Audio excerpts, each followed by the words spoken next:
Yo, YouTube, what's up with your boy? Sports and Fitness Rants. I'm back, guys. Click that like button.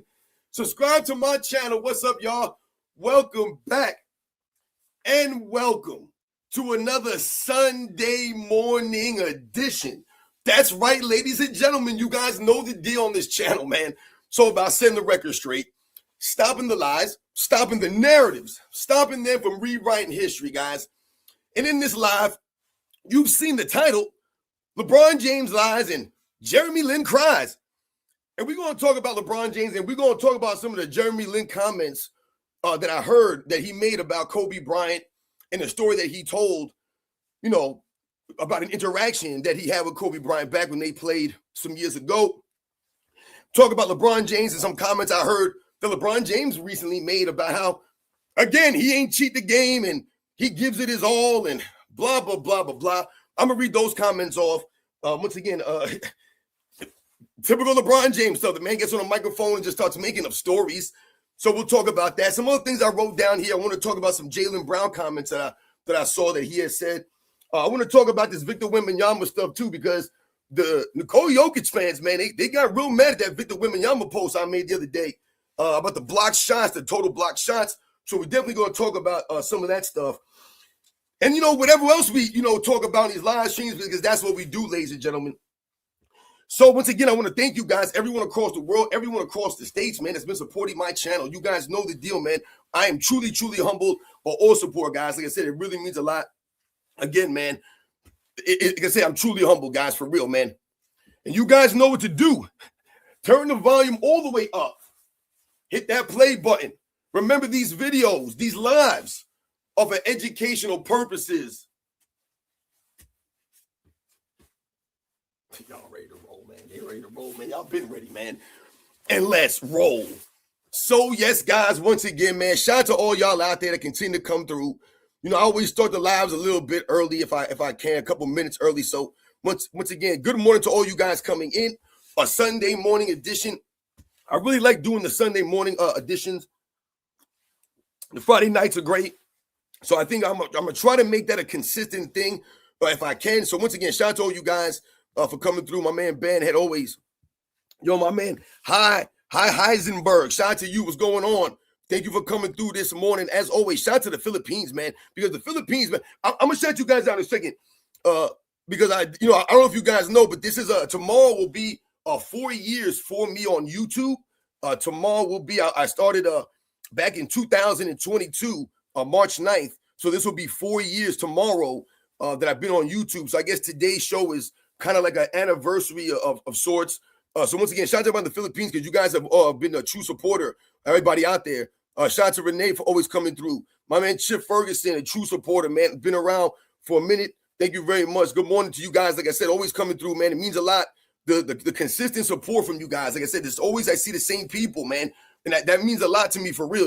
I'm not one of these people that, I want to see different people. And I want subs and I want views and I want to. Nah, man, like I said, to see the same people coming through the lives, coming through the videos, the comment section, like I said, it means a lot, man, for real. So again, Chase 1738, my man, Andrew Music, shout out to you for coming through as always, my man, Mick Zuggins. Yes, sir. Good morning. Always coming through. Armando Ruiz. Hey, y'all, my man coming through. Yeah, we're going to talk about some things. Once again, shout out to all you guys that continue to support me on other platforms like Instagram. Like I said, you guys will send me messages and send me information and stuff. My man Kevin Kingslayer, shout out to you for coming through. Yeah, I'm going to talk about your boy Kawhi Leonard today. I'm going to bring him up because of some comments that I heard Jaylen Brown make the other day. So once again, shout out to my man Ivan 1294, Howard Hollis. Shout out to you guys, man. Amon Smith, thank you very much for always being here, guys. Like I said, happy Sunday. Good morning to all you guys. Callie Young, let's roll. You know the deal. Love them skins. Always here. You know the deal, baby. Bernard Kemp. Yes, sir. No, like I said, man, you guys have been doing this for a minute. Coming through. Story Games, what up? Shout out to you, man. Cameron, MCOC. My man, Ghetto C, the General. Good morning, man, to you, man. I hope you're doing good, man. Kevin Lou, what's going on? Good morning. You made it. You made it live for a second time in a row. I'm saying hitting the lotto when you get to a Sports and Fitness Rants live. Shout out to you guys. The Third Eye. What up, man?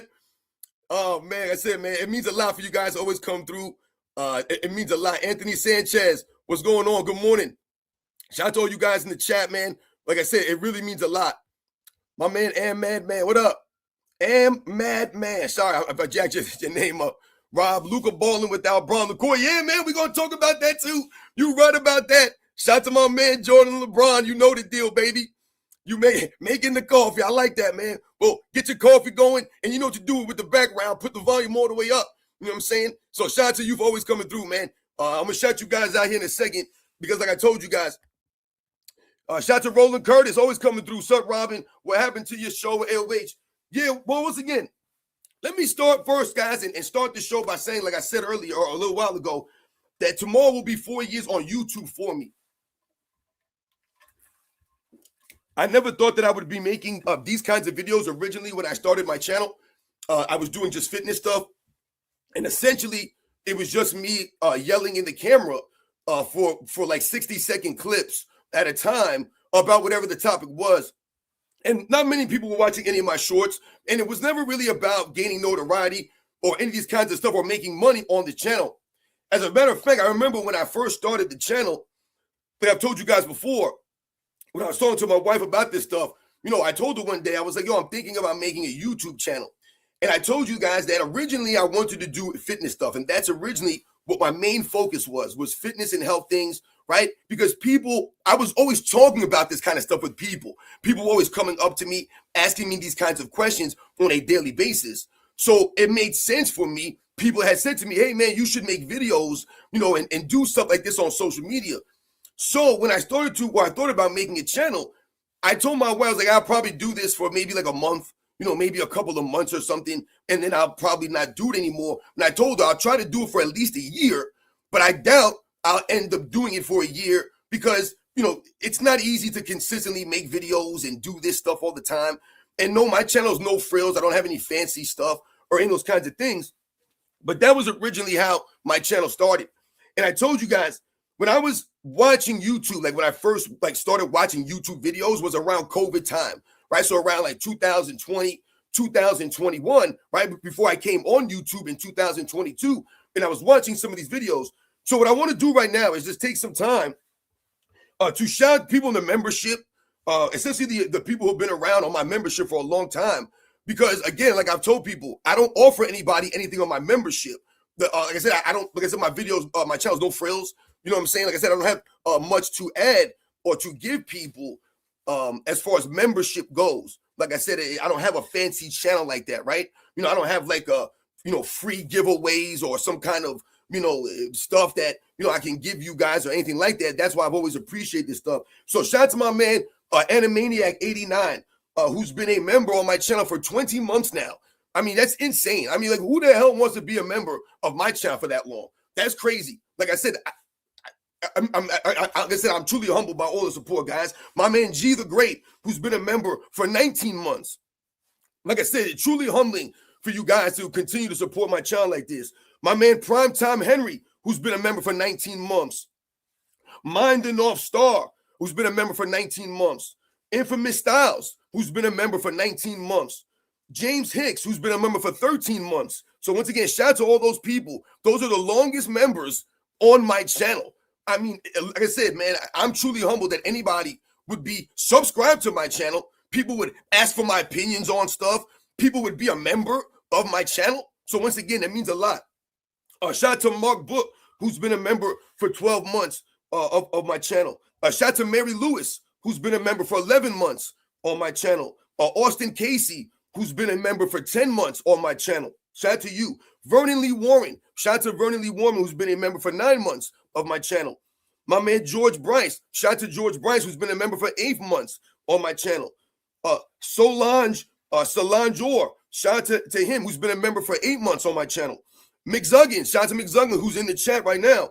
Has been a member for 7 months. I didn't even know you was a member for 7 months, Mick Zuggins. I be sleeping on my memberships, man. So again, I want to apologize to all you guys out there as I'm doing this. Forgive me if I haven't, you know, interacted with you guys in the comments or the chats enough, or giving you guys your just due as far as, I ain't thanked you. I ain't been Jordan to Pippen. I ain't been doing that for y'all, man. All right? Because we know that Jordan always gave Pippen his just due. He always shout out Pippen. And I'm not trying to throw shit on Pippen. I'm just trying to be a little funny here. And I haven't given some of y'all just dues like this because I don't even know. I told you, people were sending me money on PayPal. I didn't even know.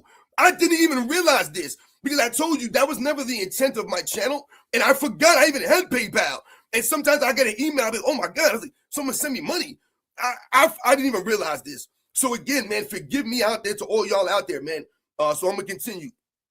So once again, shout out to McZuggins again. My man King Speech Roll, who's been a member for 5 months, didn't even know he was a member of the channel. You guys know King Speech Roll. You know his channel. He's been here many, many times in the chat.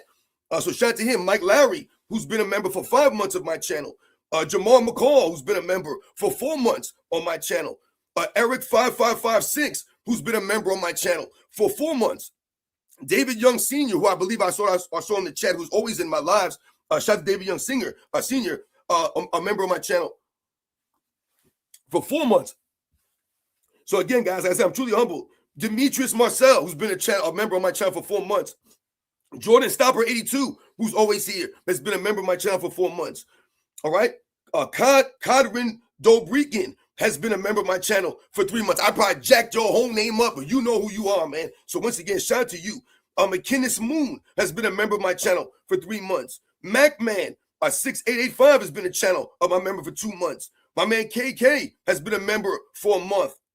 Shout out to you. My man Sid Dumas 1983 has been a channel for a month. Ant Weston has been a member of my channel for 23 days. Michael Jordan, shout out to you, Ant Weston.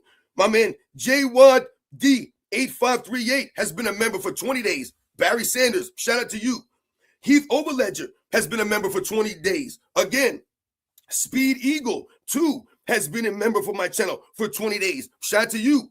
Stan 2537, who's been a long time supporter of my channel, has been a member for 20 days. Now, I know some of you guys have probably been members back, then you weren't members, then you were again. So once again, shout out to all you guys. Turtle Island has been a member for 20 days. Aggravated Man has been a member for 20 days. Sikkim has been a member for 20 days. Cameron MCOC, who you saw in the chat, has been a member for 17 days. Vonsky Chug has been a member for 14 days. And Timothy Rainier has been a member for 3 days. So again, shout out to all you guys. And again, I want to shout out to the people and the other channels that have either inspired me or that I continue to watch their videos once again and interact with them on social media through YouTube. Shout out to all these guys out here. You guys know that I've always talked about, and again, all you guys out there, man, that continue to come through the live shows, not being a member. Once again, you guys know I appreciate all you guys. But again, I haven't done the people that have been members of my channel a just due, or I've done them a disservice sometimes, I feel. So again, I wanted to shout all of them out by name and give them their just dues. Like I said, some of these people have been members of my channel for 20 months. I mean, that's insane. So again, that is truly humbling. When I thank everyone on the channel, every video, you guys see this is part of what I do.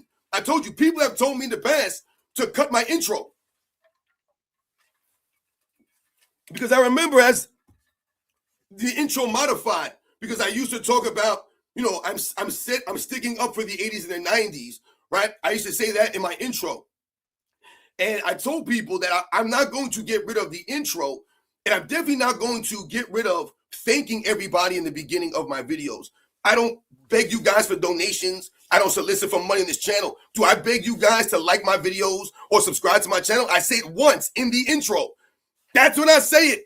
If you don't want to like my videos, you don't want to subscribe, I don't give a damn. You know what I'm saying? Like, I don't take it personal like that. That's not what it's about. So the intros was never going to be a thing that I was going to get rid of, because some people were telling me that it was adding too much time to my video in the beginning. Just get to the point already. Some people were saying, and I get that. But that's why my channel is called A Rant. You see what I'm doing right now? What am I doing right now? I'm just rambling on right now, right? This is what I'm doing. This is what I do. So again, just because you are not a quote-unquote member of my channel and, whatever the case may be, even if you just started watching my videos yesterday, I truly am humbled, and that's why I continue to thank you guys. So again, I've told you guys in the past about some of these other channels that have inspired me to start a channel, to start talking about sports in this capacity. And people have asked me to talk about other sports. And, there's only so much time in the day, right? There's only so much time I have to make videos. I told you guys, this is not my job. I wish it was my job. I really do. I really wish that this could be my job, or I was on ESPN. I can set the record straight on ESPN. But we all know I will never be on ESPN because that's the kind of person that I am. They're not going to have someone like me on a platform like that. That's why none of these other platforms will ever reach out and ask me to be on there. And why not? I don't curse. I don't use foul language. But I know the game, and once again, I'm able to articulate it and break it down and give people context and perspective. But I'm not on House of Highlights, but they'll have that dude Scamp on House of Highlights, and they'll be debating some of these clowns on there that don't even have half the stuff that I know. I've seen some of these clowns on the Player's Choice that we've talked about. These guys are on these big platforms. This guy Chilltown Hoops, I've seen this guy on big platforms, man. Who the hell is he? You know what he's talking about? Them context and perspective, man. So again, my channel don't blow like that. I told you guys almost every single day I lose subscribers. I'm losing subscribers out here. Do you hear me complaining about it? Do you hear me crying about it to you guys? Yo, man, y'all guys subscribe and help me out here, man. I don't know what to do. No, it don't matter because I got the facts. You know what I got on here? I got the reputation on here. That's what I got. So once again, I don't give a damn what people are talking about. Yo, I ain't got no subs, or I ain't got no views, and for the reason why I ain't going to be on these platforms, send the record string these clowns, man. So again, I was inspired by guys like Too Raw for TV. I told you guys about Chronicles of Judah before. I don't just say this stuff lightly. You know the deal, guys. Exactly. My man Jordan versus LeBron know the deal. You know what I'm saying? I know I always hear you preaching about how it ain't about the money. And I've told you guys, the only reason why my channel's monetized, and I've said this before, I was making videos on YouTube. I told you guys, I didn't have no subs. I wasn't getting no views. I was doing strictly fitness stuff. And all of a sudden, I saw commercials, ads on my videos. Guys, I'm not even lying, guys. I remember the first time I saw an ad on my video. And I went to my wife and I was like, yo, I think I'm going to start getting paid out here for this stuff. And she started laughing at me. She was, for what? And I was like, for the YouTube videos. And she's like, why you say that? I'm like, yo, because they got ads. I got ads on my videos now, right? That's what I said to my wife. That's what I was thinking to myself. And then I realized, I looked into this. And I found out that YouTube can put ads on my videos without my permission, without my consent, without me getting any profit off of this. They can just do this stuff. They can promote these weird-ass products. Once again, I've told you guys, I've made videos on my fitness and health channel about some of the products that they've been promoting ads on my channel. I ain't with this stuff. I don't promote this crap. These ads don't come up because I picked these ads to come up. So I said, if they're going to profit off of my fitness and health videos, off of me talking and putting out my stuff, then damn it, if I can ever get monetized, then I'm going to do it. Y'all ain't going to be making money on my back and I can't get no scraps off of this. Nah, I'm going to get something, damn it. So damn all these other people, man. But shout out to my man Jordan versus LeBron, because I feel you and I understand what you be talking about out here as far as what it's about for a lot of us, you know what I'm saying, and why we're here. So I've told you guys about Chronicles of Judah. And I know he's not on YouTube anymore like that. And a lot of you guys know that channel or knew that channel when it was on here some years back. And Dreamers Pro, I told you guys AOH was one of the first channels I came across. You know, now people are trying to make a division between me and someone like AOH because people will tell me that AOH is racist. Oh, why do you do content with AOH? So we go back to the comment that we got earlier, right? Hey, what's up with you guys and the AOH stuff? We're on two different time zones, right? He's on completely the other side of the country. So oftentimes things don't work out for us time-wise. I've told you guys, this is not my full-time job, and this is not AOH's full-time job. So we both work jobs. I can't speak for AOH and what he does personally, but I got a family, y'all. You guys know that. You guys know I coach on the side. I'm doing a lot of things. I told you guys, ever since I bought this house a little over a year ago, things have changed. My routines have changed. They've had to have changed. My responsibilities, man, have changed. Right now, I got to take care of a damn house. Or before, I didn't have to worry about these kinds of things. So now the time that I'm devoted to things, or I have that I can devote to certain stuff, it don't work the same. So when me and AOH are trying to do a show, right, and we're trying to get on the same page to do some content, and we don't want to put a half-ass show together where we can only link up for 30 or 40 minutes or something, you know what I'm saying, or we got to do like a quick show. I don't like doing that stuff. So it's tough sometimes for us to get together. I mean, you guys have seen where things have went. You guys have seen where it's went. Remember, we used to have a legit Sunday show, guys, with like 9 guys on a panel. Sometimes I used to get aggravated with the Sunday show because we'd have so many people on there.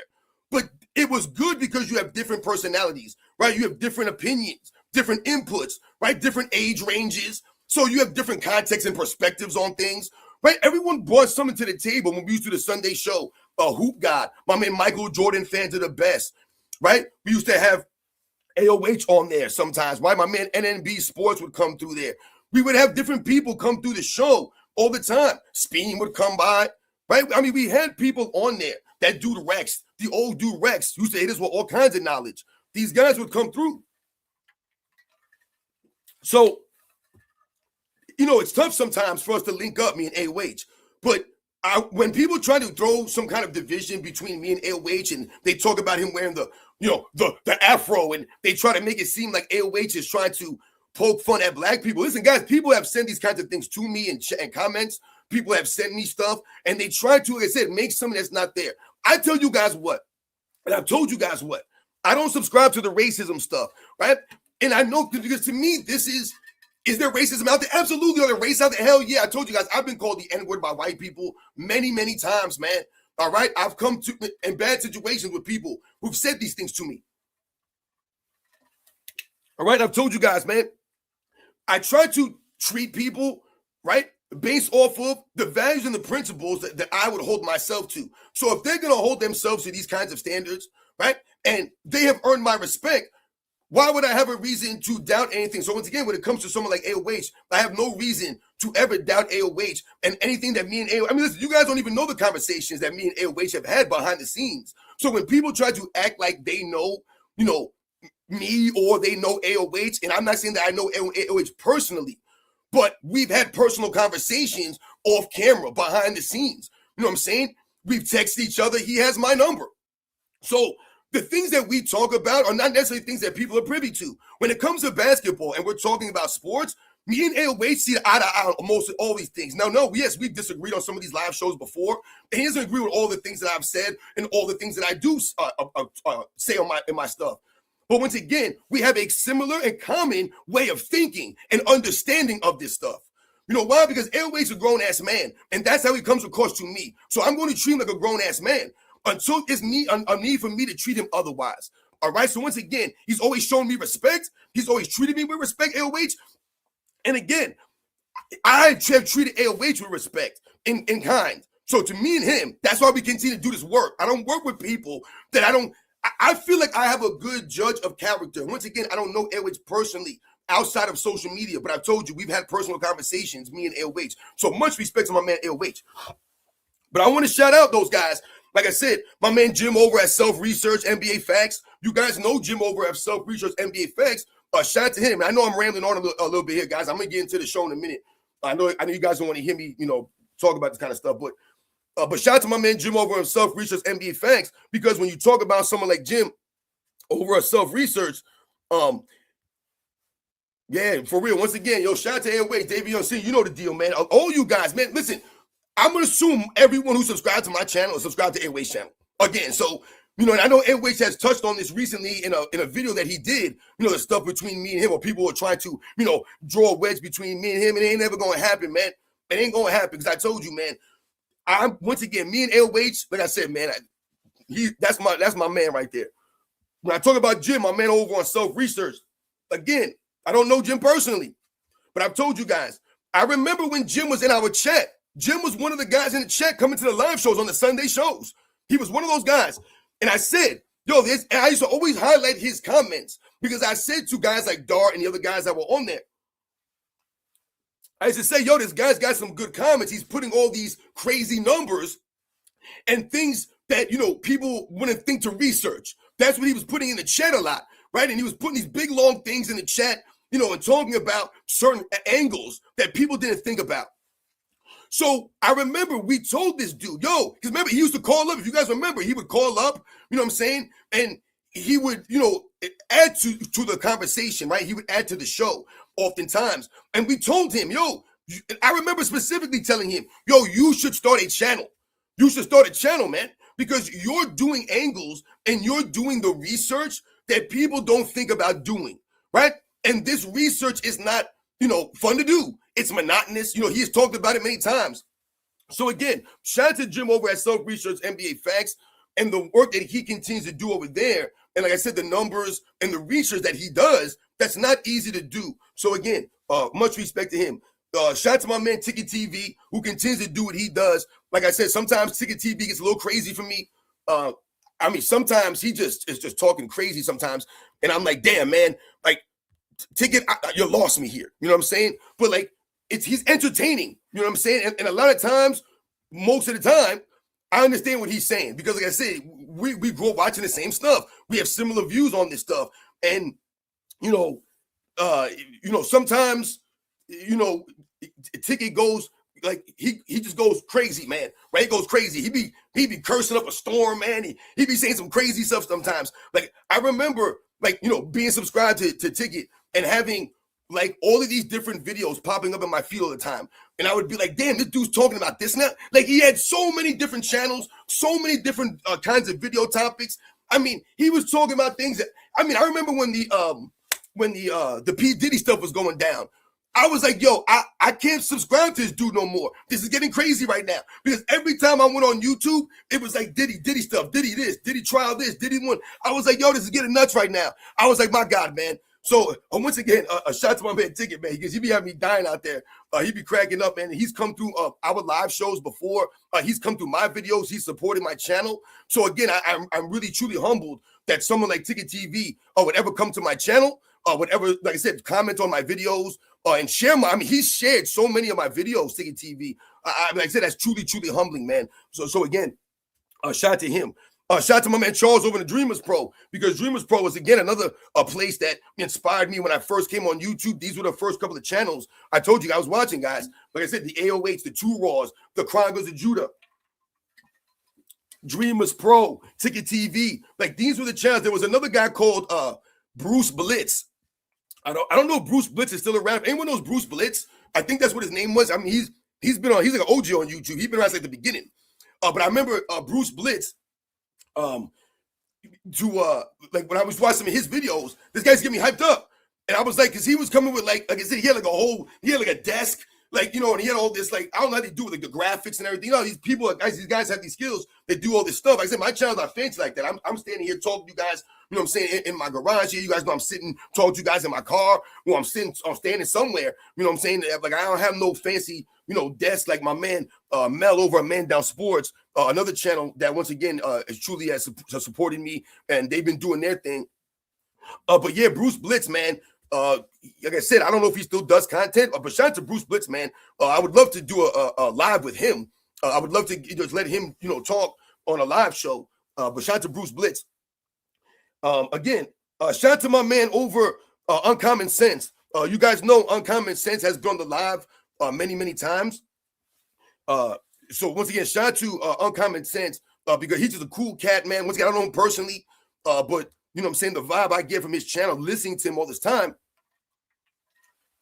just a cool ass dude, man. And I told you, we have similar views on a lot of this stuff because, like I told you, a lot of us grew up around the same time and we've seen the same things and we have the same understanding of this.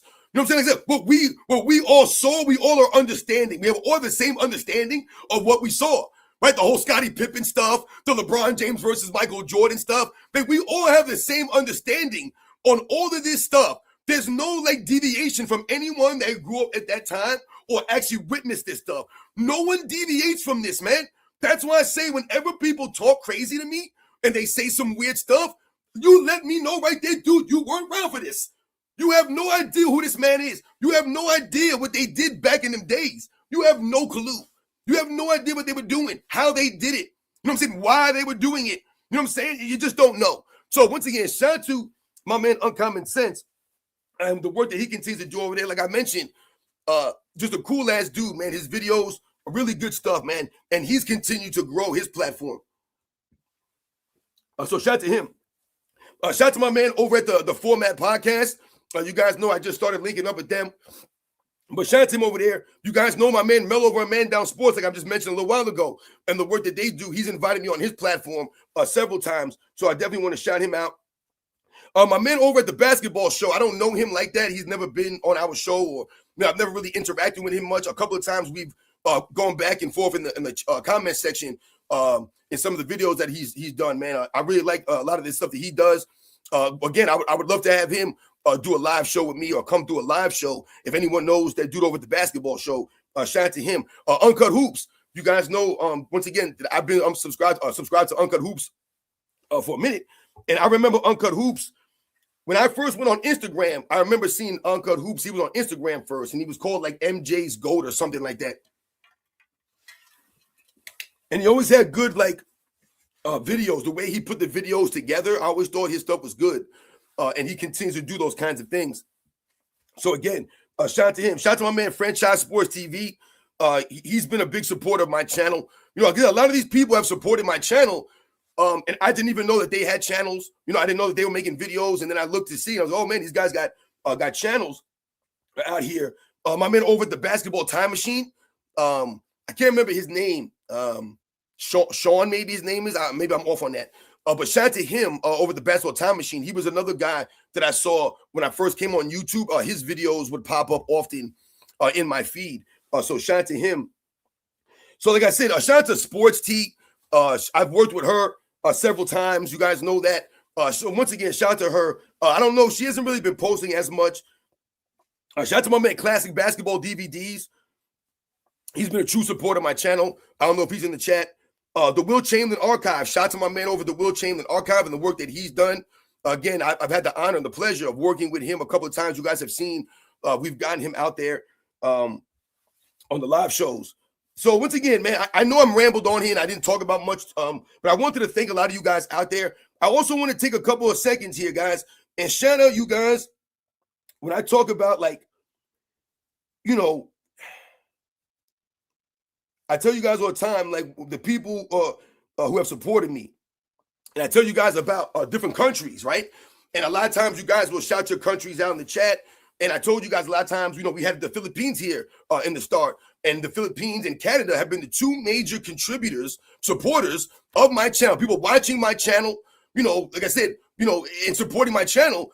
As far as YouTube is concerned, you know, as far as their analytics are concerned, Canada and the Philippines outside the United States have been my biggest supporters. So I want to take time to thank, obviously, Canada and the Philippines, because I've thanked them many times before. But I also want to take time to thank the top countries as it pertains to YouTube that support my channel.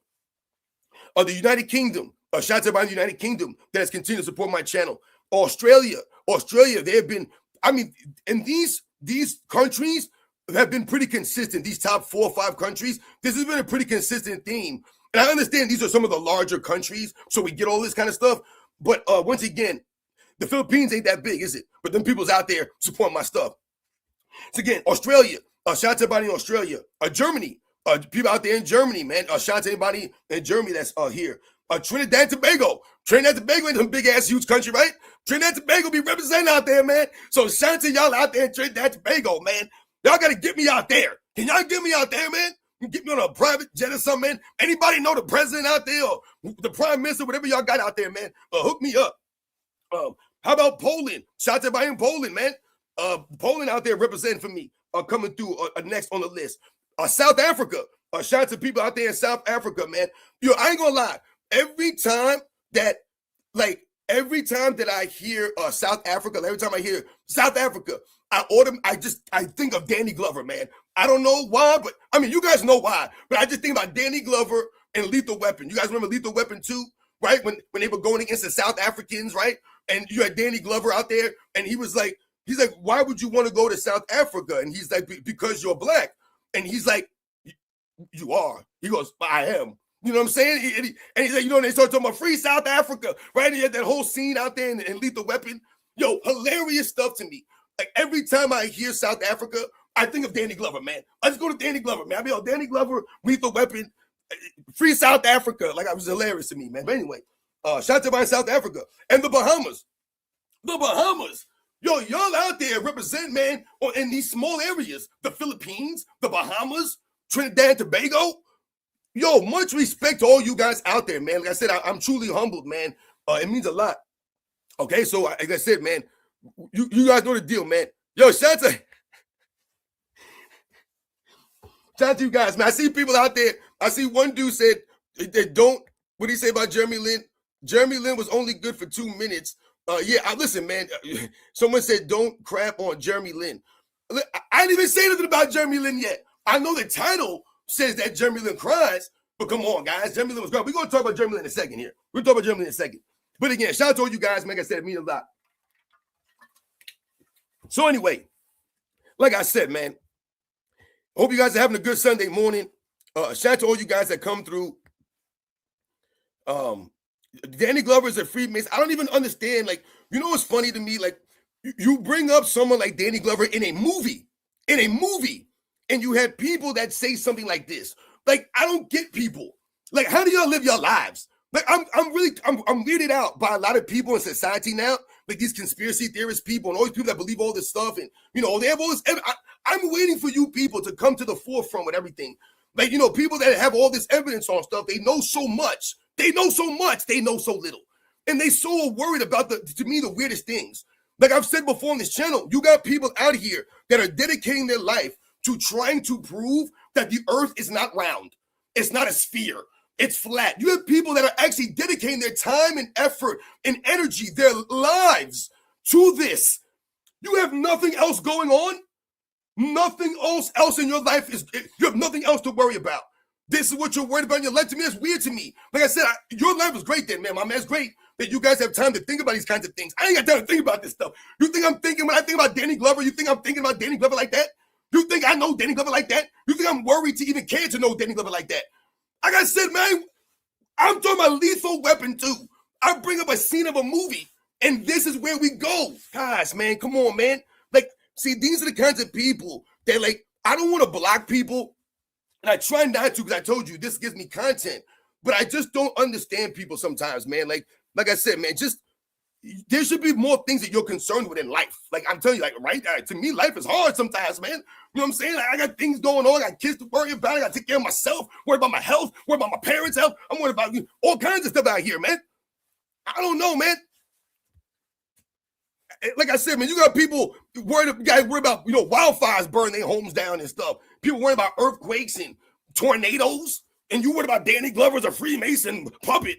What did Danny Glover do to you, man? Danny Glover ain't done nothing to me, man. He ain't never do a damn thing to me but make some damn movies. I'm telling you, everyone's got a keyboard now. It's just crazy. It's just so crazy out here, man. Shout out to me, Suckins. Weird stuff out here, man. So anyway, I wanted to, like I said, there are a couple things. We're going to talk about Jeremy Lin. We are definitely going to talk about Jeremy Lin. And listen, not to crap on Jeremy Lin or to any of these kinds of things, but we have to understand, man, like I said, we're going to talk about it in a second, but I want to talk about Jaylen Brown real quick, man. And some of the comments are from Jaylen Brown. Because I don't think, like, it's not, like, once again, I want you guys to, like Kevin Kingsley, I'm worried about what's good today for my grandkids. That's what I'm saying. Like, I'm just saying, man, like, think about it. Like, I want you guys to think about the reality of some people, man. Like, you think that, I've said this before, when people think that life is a certain way, or like I said, they're thinking about something crazy, or they're worried about all this other weird stuff, man, that lets me know that your life is really easy. You know what I'm saying? It really is. Because, like I said, other people, there are other things in their lives that are priorities. That's why I say when people's entire focus in life is money and materialism, it lets me know that you don't understand what life is about. And you're missing life. So you're chasing the money. You're missing life. I remember talking to guys I used to work with, man. Right? I used to work with these people, man. I'm talking about I used to work in the jail, man. People used to work like slaves in there, man. These guys used to volunteer for overtime shifts. You know what I'm saying? They used to work all these hours. And what was the goal for them? Oh, man, I want to put an addition on my home. Oh, I want to get a brand new truck. It was always some real materialistic type of goal that they were looking to achieve. It wasn't that they were looking to develop wealth or build on their wealth. It was to achieve and get something quick, or to get something, like I said, a materialistic item. This is what people were working like slaves for. But what's the flip side of this? The flip side of that was Some of these guys' marriages were in shambles, right? Their wives may have been stepping out on them, right? Their kids were all jacked up in school, some of these dudes, right? But they were miserable. They weren't happy. They never looked happy to me. These guys were always tired. They never had any energy. They weren't taking care of themselves. So once again, there are other dominoes that are falling down while you're worried about crap over here. And that lets me know if these dominoes you're allowed to fall down, these are supposed to be more important dominoes, but you'll let those pieces fall down and you'll hold this stuff up because you're worried about these weird things. That lets me know, like I said, where you are in life. So I'm assuming a lot of the people that think about this kind of stuff, they don't have families to take care of. They don't have to worry about anybody but themselves, I guess, right? They don't have to worry about bills or money like that. They have to worry about this stuff. So again, I told you, there are people out there that their children are so sick that they live in hospitals, right? You ever see the St. Jude's commercials? You think the people from St. Jude's, you think the father from St. Jude's that grew up around the same time as me, who has a sick kid in a hospital, who loves Danny Glover and Lethal Weapon, you think he thinks to himself, yo, listen, man, I can't believe that I even watched Lethal Weapon. Danny Glover's a puppet Freemason, man. The earth is flat. These guys are stupid, and I'm going to prove the earth is flat because I'm going to spend the rest of my life proving this. Again, people think they're smarter than they are. And a lot of these people are LeBron James fans, guys. I guarantee you. I tell you, LeBron James fans and flat earth people, they're same. Their mind, the same thinking, right? They can't prove anything, but they swear. They swear by it, but they can't prove LeBron James is XYZ. They can't prove any of their theories on the earth. These people will tell you about stuff they've never seen. I told you guys, I've sailed out to the ocean. I've sailed to parts of the world that no one's been to. Y'all ain't never been there. I've been there, guys. I'm telling you, I've been to places where at nighttime, it is the darkest place imaginable. There is no light. It is complete darkness, guys. It is scary as hell. There's no place scarier, guys, that I've been to than the middle of the ocean at nighttime. I'm talking about the middle of the ocean, guys. The Indian Ocean. I'm talking about middle of nowhere. There's nothing around you. Nothing. You guys know the deal, man. Again, you guys know, listen, stay in your lane. Dude, why are you here then? Why are you here then? Because I know, and I got the facts. Y'all out here being weird. You can say stay in my lane. Make a video on it. Whatever you think you know that I don't know, and I'm not saying that I know anything. I know what I don't know.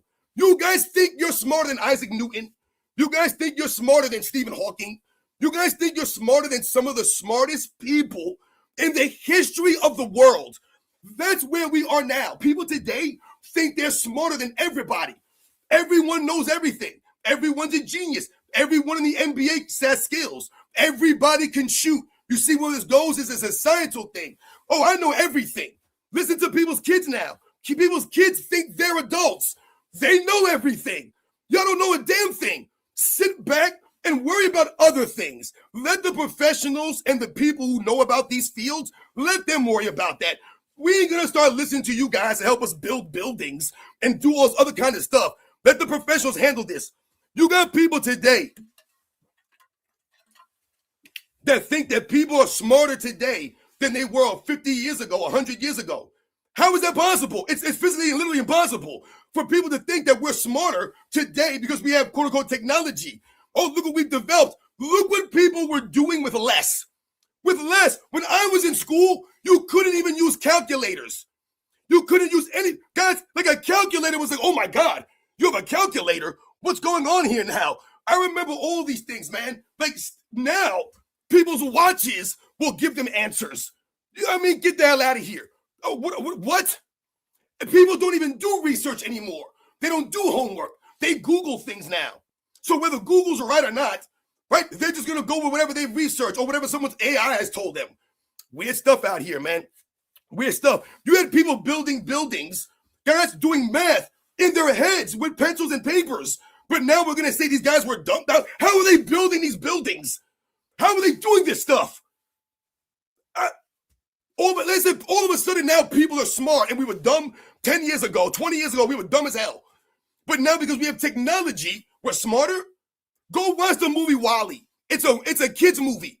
Go watch the movie WALL-E. Go watch the movie Idiocracy. This is what you're dealing with right now.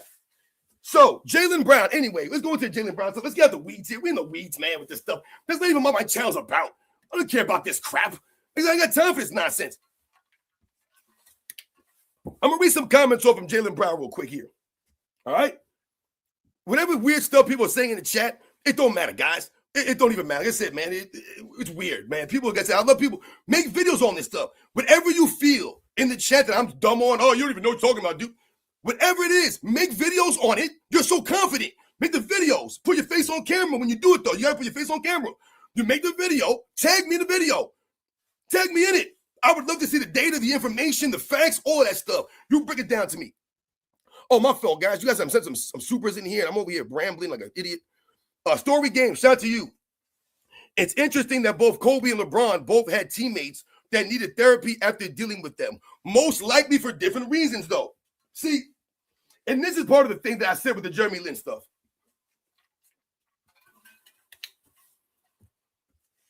When we talk about some of the things that Jeremy Lin was speaking on, once again, we have to understand something here. This goes to a mindset. A mindset. It's what it's about, guys. A mindset. It's a woe is me mentality out here.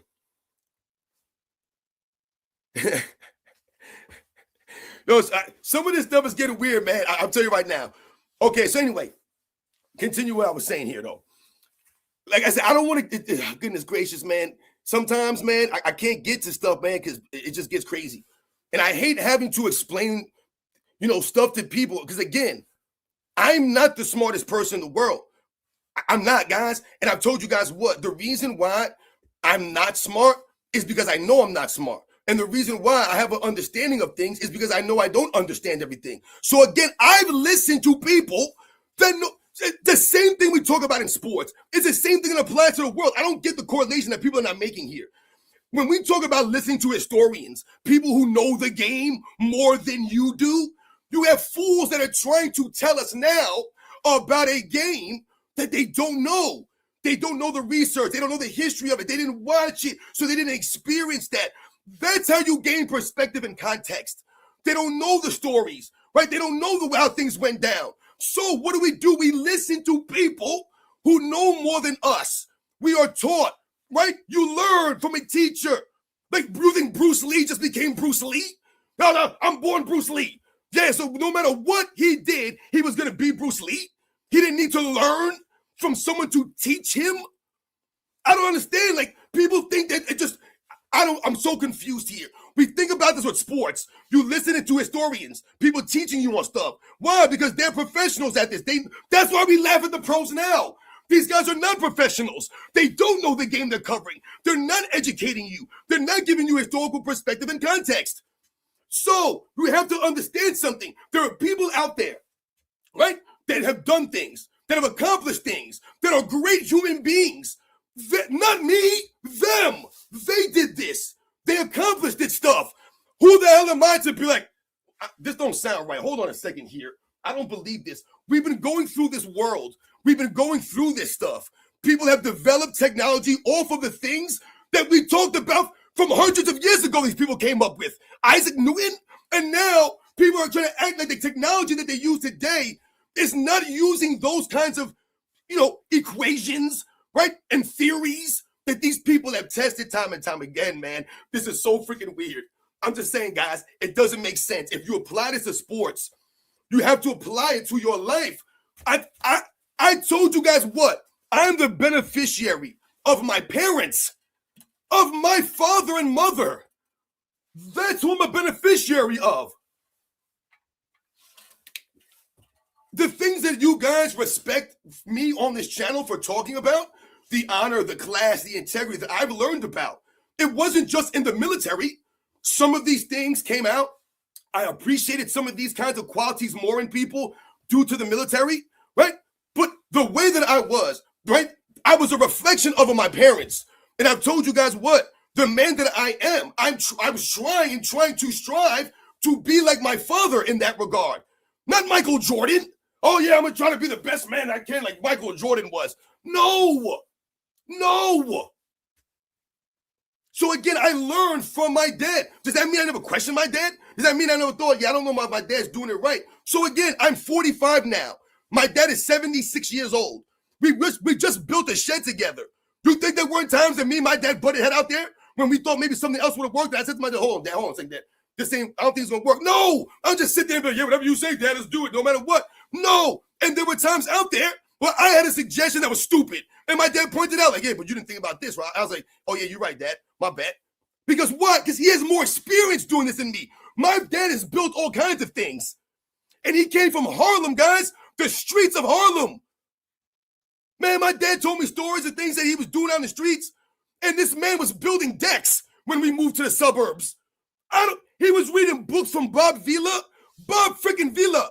So if he thought that Bob Vila was a fool, oh, who the hell's Bob Vila? What does Bob Vila know about a ruler or a screwdriver or a hammer? What does Sears know? Who's Sears? What do they know? I'm going to question everything and everybody.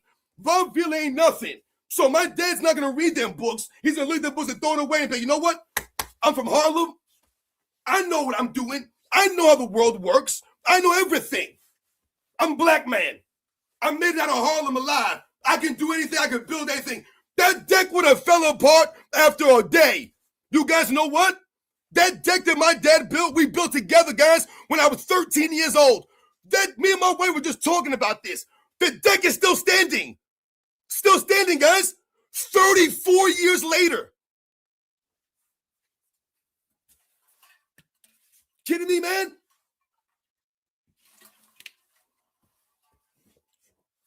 But I'm not listening to Bob Vila. Because I know everything my dad would say, right? That's what you guys would say. I'm not listening to the professional, the guy who knows what he's talking about. Nah, who is he? You're going to listen to Tim Allen on Home Improvement. Goodness gracious, man. Shout out to my man Story Games, man. Goodness, I tell you, man, people is crazy out here sometimes, man. Shout out to my man Bryant Henry for coming through, man, for a true supporter. Once again, one of the longtime members. LeBron is a joke, so is Draymond Green. Shout out to you, man. Goodness gracious, man. God, I tell you, boy, I tell you. Yo, shout out to my man Keon Hendrickson for coming through. Pippen is not top 10, let alone top 5, even at small forward. Yo, that's the facts. That's the facts. Man, I got to take my jacket on, man. I'm getting heat right now. Goodness gracious. I hate when I have to try to explain things to people like this. Like, y'all some kids or something. I don't get people. That's it, man.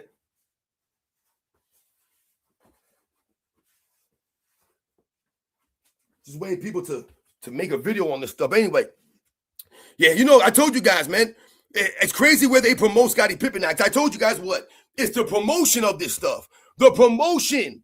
It's the promotion of the players. Look how they promote these guys, right? The promotion's out of control. Why can't they promote the guys the way that it happened? Like I said, now they have to try to pump these guys up and rewrite the history. We know what Scottie Pippen was and what he wasn't. We know this. That's why when Scottie Pippen and Michael Jordan play in 6 NBA finals together and Scottie Pippen never wins a finals MVP, why do you guys think that was? I don't want to hear people talking about, it's Michael Jordan, guys. What do you expect? It's Michael Jordan. He's not going to win that finals MVP with Michael Jordan. No, it's because he was never the X factor like that. He was never the finals MVP. He never was. That's why he never won one. Didn't James Worthy win one playing with Magic Johnson and Kareem Abdul-Jabbar? He won one what? Because he was worthy. James Worthy was worthy of winning the finals MVP. Right? Didn't the man put up a triple-double in Game 7? I think he did that. So he got the recognition for doing what he did. All right? Playing alongside 2 players that were much greater than he was. It didn't matter that Magic Johnson was on the court or Kareem Abdul-Jabbar was on the court. Oh, how was he going to win playing with those guys? He won one. Joe Dumars won playing with Isaiah Thomas in their first championship. They didn't say, hey, we got to give it to Isaiah Thomas, man. It's Isaiah Thomas. Who the hell's Joe Dumars? No, he won one. Right? Didn't Tony Parker win playing with Tim Duncan in 07? Yeah, Tony Parker won a finals MVP playing alongside Tim Duncan, who's much greater than he is. But he still won. So again, we have to understand this. Other great players won finals MVPs playing alongside other great players. Scottie Pippen was a great player, but to put him and what they're trying to do, and I've said this, guys, right? Think about what I just said to you. The reason why someone like when we think about Scottie Pippen and Michael Jordan, they're trying to paint the picture now, and they're trying to close the gap between them, right? They want you guys to believe that Scottie Pippen and Michael Jordan playing together was similar to Kareem Abdul-Jabbar and Magic Johnson, or Kobe Bryant and Shaquille O'Neal, right? Where, you know, one might be greater than the other, right? And you can make arguments. These things are, you can make these arguments. Can you not? I told you guys, you see where I have my players ranked. So again, that's not Pippen and Michael Jordan. They've never but they're trying to tell you now, yeah, well, you know, in 96, it was like, Jordan and Pippen. No, man, Jordan was up here. He was always up. I don't give a damn what year it was. I don't give a damn what year. I don't care if it was 95. I don't care if he was playing baseball in 94. He was still better than Pippen without even playing. He was never close. Never close. People try to make it seem like he was borderline MVP in 94. Guys, he was third, and he was third by a mile.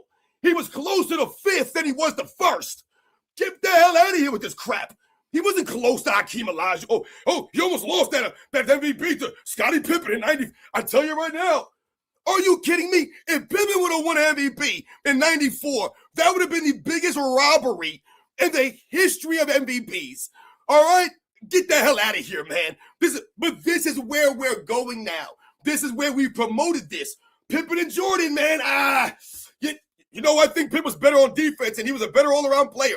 My God, Jordan was averaging double the points of Pippen, being an elite-level defender, leading the Bulls, taking all of the accountability, taking all the clutch time shots because he was the only guy that could take them like that. All of that, doing all that stuff, all that pressure on him. And once again, during all of this, he handled it with class, with honor, with integrity. He earned the respect of the people, all while shouting out Scottie Pippen down the way. Always giving Scottie Pippen his just due. So much so that we can pull up audio and video for minutes of Michael Jordan shouting out Scottie Pippen, guys, at all the appropriate times. Now they're trying to tell you, yeah, Jordan hogged all the limelight. Everybody was rooting for Jordan. No, duh, freaking duh, it was Jordan, you fools. Jordan gave Pippen his just due. And what did I tell you guys? And I've posted this before. And I don't know if I still have this. I'm going to look. I might have gotten rid of this picture. No, I still have it. What have I told you guys? What did I post in the past? They try to act like Scottie Pippen was not popular or something like that. Or they'll try to act like, oh, Scottie Pippen didn't get no shine playing with Jordan. Jordan hogged all the shine. Guys, that is so far from reality. What did Jordan do? He enhanced Scottie Pippen's shine. No, we're not talking about the on-court game and all that other stuff. We know the mental that he helped for Scott. We're talking about what he did for his notoriety, his popularity. Everyone loved Pippen because he was Michael Jordan's teammate. And he was out there doing his thing with Jordan. And we saw the love they had together on the court. So we were like, yo, man, we love Pippen and Jordan. We love these guys. Nobody was like, yeah, Pippen ain't even great, man. Jordan's carrying his bum. Nobody was saying that. People were saying that Michael Jordan had to carry the Bulls offensively. That's what they would say when they referenced to Jordan carrying the Bulls. It was the offensive end. But that's the facts. That's just the facts of the way that Michael Jordan's career played out. But we all loved Pippen, man. Everybody did. But now they want to try to tell you, and try to say, make it weird that he wasn't popular or something, or he didn't get no shine. So what I tell you guys, and I have it right here. I know you guys can't see, but I'm going to read it to you. This is a 1993 All-Star Game voting. Both sides, East and West.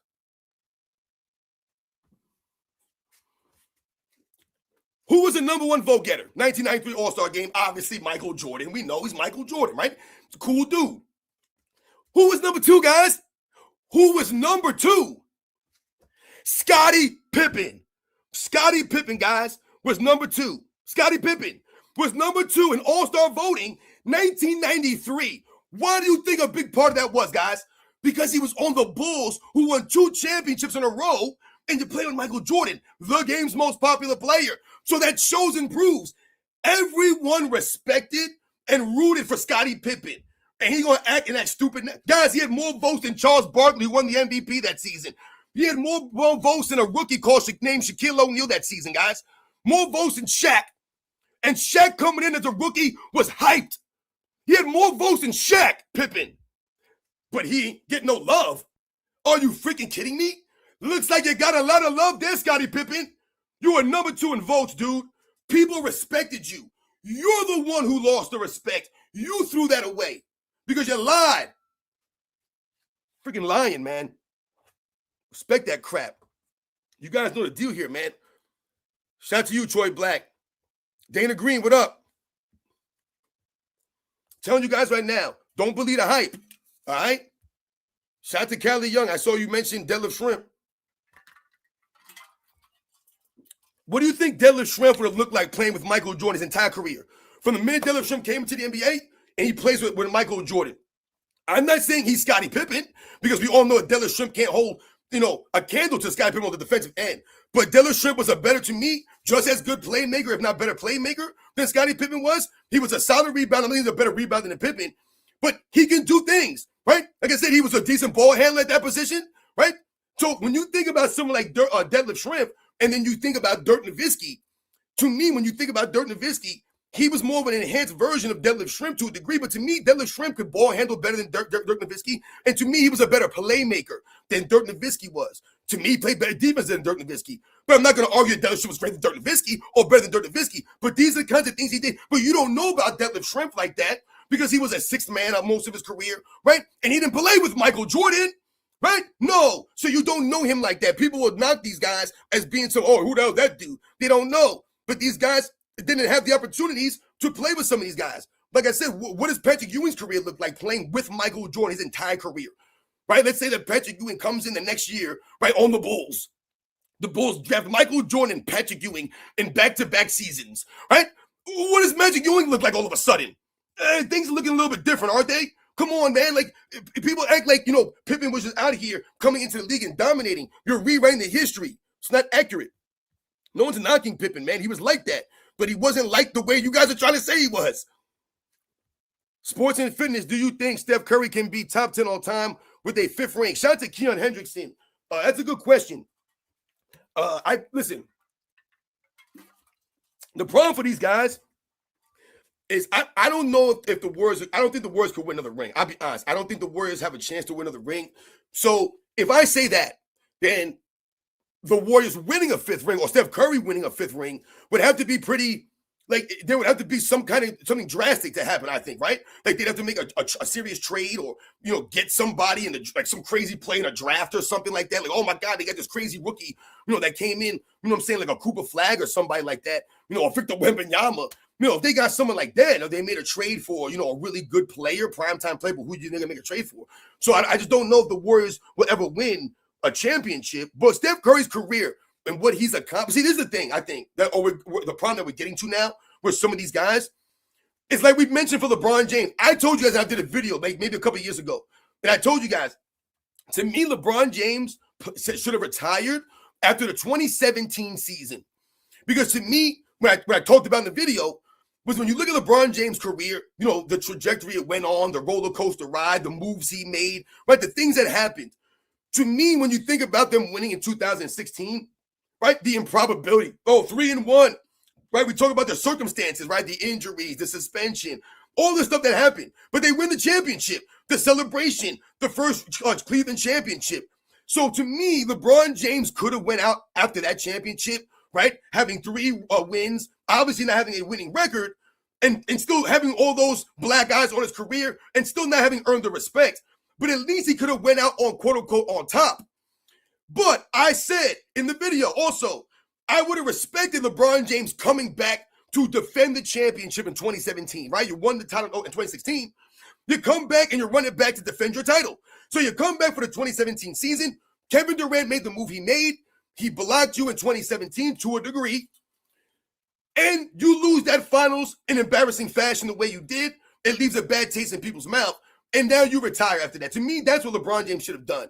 He should have just walked off into the sunset. Kevin Durant one-upped you in the super team building sweepstakes, right? I told you, he said, hold my beer, and you lost. Retire. The problem is LeBron James kept playing. James Harden continues to play, right? A lot of these guys, Paul George, right? Russell Westbrook even, Steph Curry, right? They've continued to play. Why? Not always necessarily because they're chasing the championships or they're chasing greatness, right? Or they're chasing their legacy. They're chasing maybe stats. They're chasing maybe money. Some of these guys, they're still chasing the fame that they get from being a professional athlete. To me, them being able to play this long, right? Because the way the game is played now extends these guys' careers. To me, it's becoming a bad thing here for some of these guys. Because when you look at Steph Curry, like I said, how many years is he going to continue to play where the Warriors are not really going to win anything or really be legit contenders? And I give Steph Curry a lot of credit for what he's done with the players that he's had. They've moved rosters, so many players on and off that team since he's been there. So it's hard to, once again, find cohesion, consistency, the camaraderie. You don't have it. So to be top 10, I don't believe he'll ever be top 10. Not for me anyway. To me, he's not even close to top 10. So and when I say that, I'm not saying he's like top 50 or something like that. But to me, Steph Curry is in a top, I told you guys, maybe like a top 30 to me. He's somewhere in that range, I would say. Maybe top 20, maybe Steph Curry at best to me. I've never done a top 25 or a top 20 or I've never done this like this.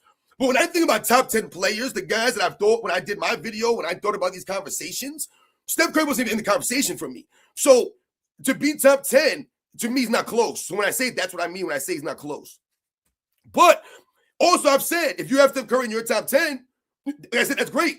Like I said, if you feel that way about Steph Curry, that's great. I'm not going to be, oh, you're an idiot, man. You're a fool.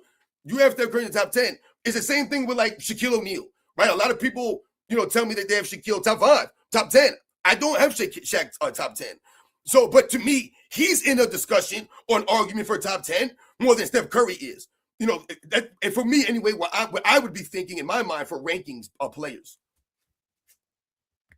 I know I rambled off on that. Sorry, man. Hope I answered your question. But I don't think he'll ever be top 10. But again, I don't think they're going to win again. So if Steph Curry, like I said, they make a couple moves next year, Steph Curry can stay remotely healthy, has a good season, and the Warriors win a championship, then yeah, maybe we'll be like, okay, listen, man, maybe he's like top 15 now. You know what I'm saying? Like where I would be. Like I said, maybe you already have him top 10.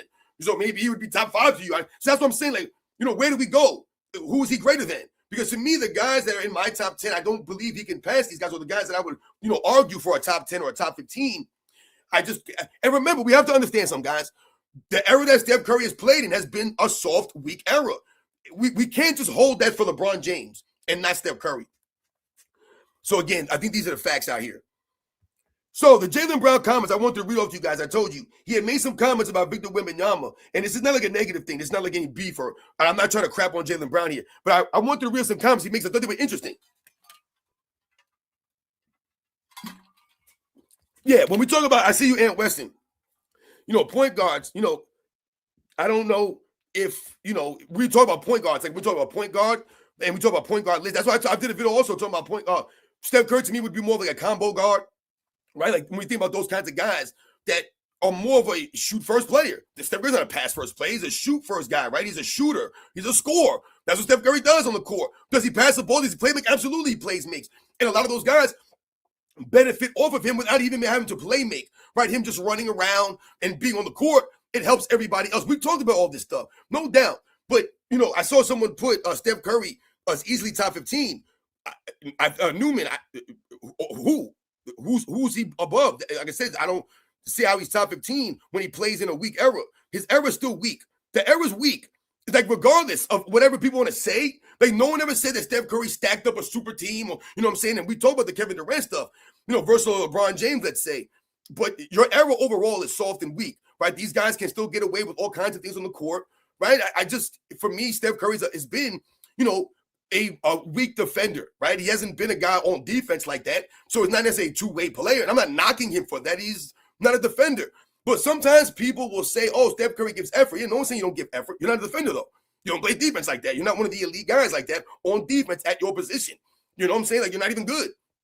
So he's had moments. Did you guys ever watch the 2016 finals? Did you ever watch Steph Curry in the 2016 finals? Guys, it's pretty damn bad in that finals, man. I've told you about this before. It's pretty damn bad in them finals, man. And people will do what? You make excuses for his knee and stuff, and I get it. When you're on the court, being on the court removes the excuses. For the great players, man, the great players don't want no excuses. Steph Curry don't want you making excuses for him. All right? When I watched Steph Curry in the 2015 finals, part of the reason why he didn't win Finals MVP that year, and people could cry and moan and say he was robbed, or you guys can say whatever you want. I watched them games, y'all. I really doubt that a lot of these guys' fans, these players' fans, watch these games. I really doubt. And I doubt that they understand or know what they're watching. Guys, what Matthew Dellavedova was doing to Steph Curry, and they'll point to numbers. I want you guys to look at Steph Curry's numbers. Look at the shooting percentage for Steph Curry in the finals. Look at the turnovers. Steph Curry's not a turnover guy. Look at the turnover Steph Curry in the finals, man. He turned the ball over a lot in the finals, man. And why? We have to give Dellavedova his just due. This is what I've talked about before. The LeBron James fans don't want to give Dellavedova his just due.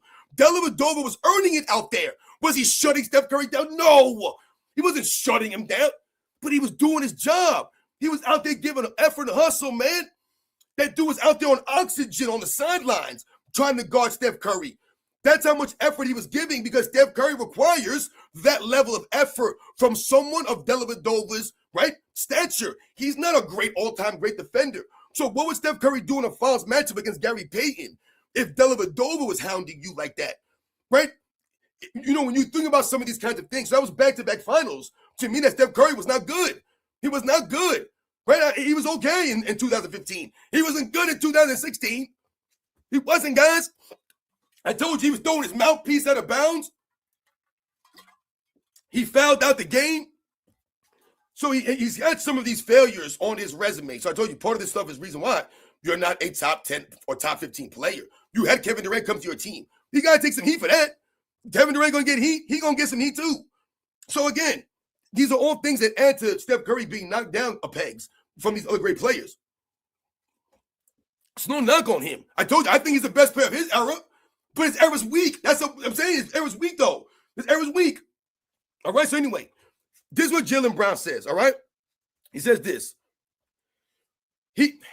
Again, I like Jaylen Brown to a degree. I'm not really a Jaylen Brown fan like that. I told you, it's not going to knock on him. And I told you, I've done a video on him before. He was a little, in his weird, stupid, workouts he was posting in the offseason. He was working out underwater or something the other year or whatever. It was some weird stuff he was doing. It didn't make any sense to me.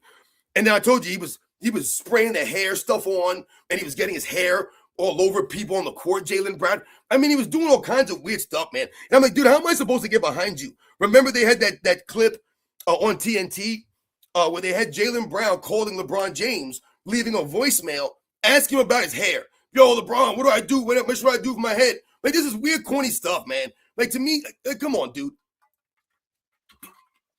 He's a good player, Jaylen Brown, right? He's a great athlete. So, Jaylen Brown, I guess I don't know what the context is here, all right? But I saw this quote, and this is what Jaylen Brown says. When I say I'm the best two-way player in the league, it's not counting Wemby. He's not even human. I'm the best human player. So, they were talking about Victor Wembanyama and, Victor Wembanyama's skill set, the things that he can do at the size. We all know what people have been talking about, and they've been celebrating Victor Wembanyama pretty hard over the last month. And, the Spurs we talked about the Spurs in the last live show. They're playing good basketball. Now, the thing that I found to me is just really weird here is, number one, Jaylen Brown, I told you how these guys continue to promote themselves. Like, he says, I'm the best two-way player in the game. All right? Now, he says not counting Wembanyama because he's a quote-unquote alien. And I know that people say this alien stuff, and I get it. Again, shout out to all you guys out there in the chat. I know I'm rambling a little bit here today, but once again, shout out to all you guys. I know when we talk about Victor Wembanyama being an alien, what people are referring to. Like, I get it. I understand what they're saying, right? I get that. The problem is when you make these comments and you say that you're the best two-way player in the league, and then you reference because Victor Wembanyama's not included because he's not human, I'm the best two-way human. All right, listen. How can I say this? The promotion of some of these guys doesn't add up.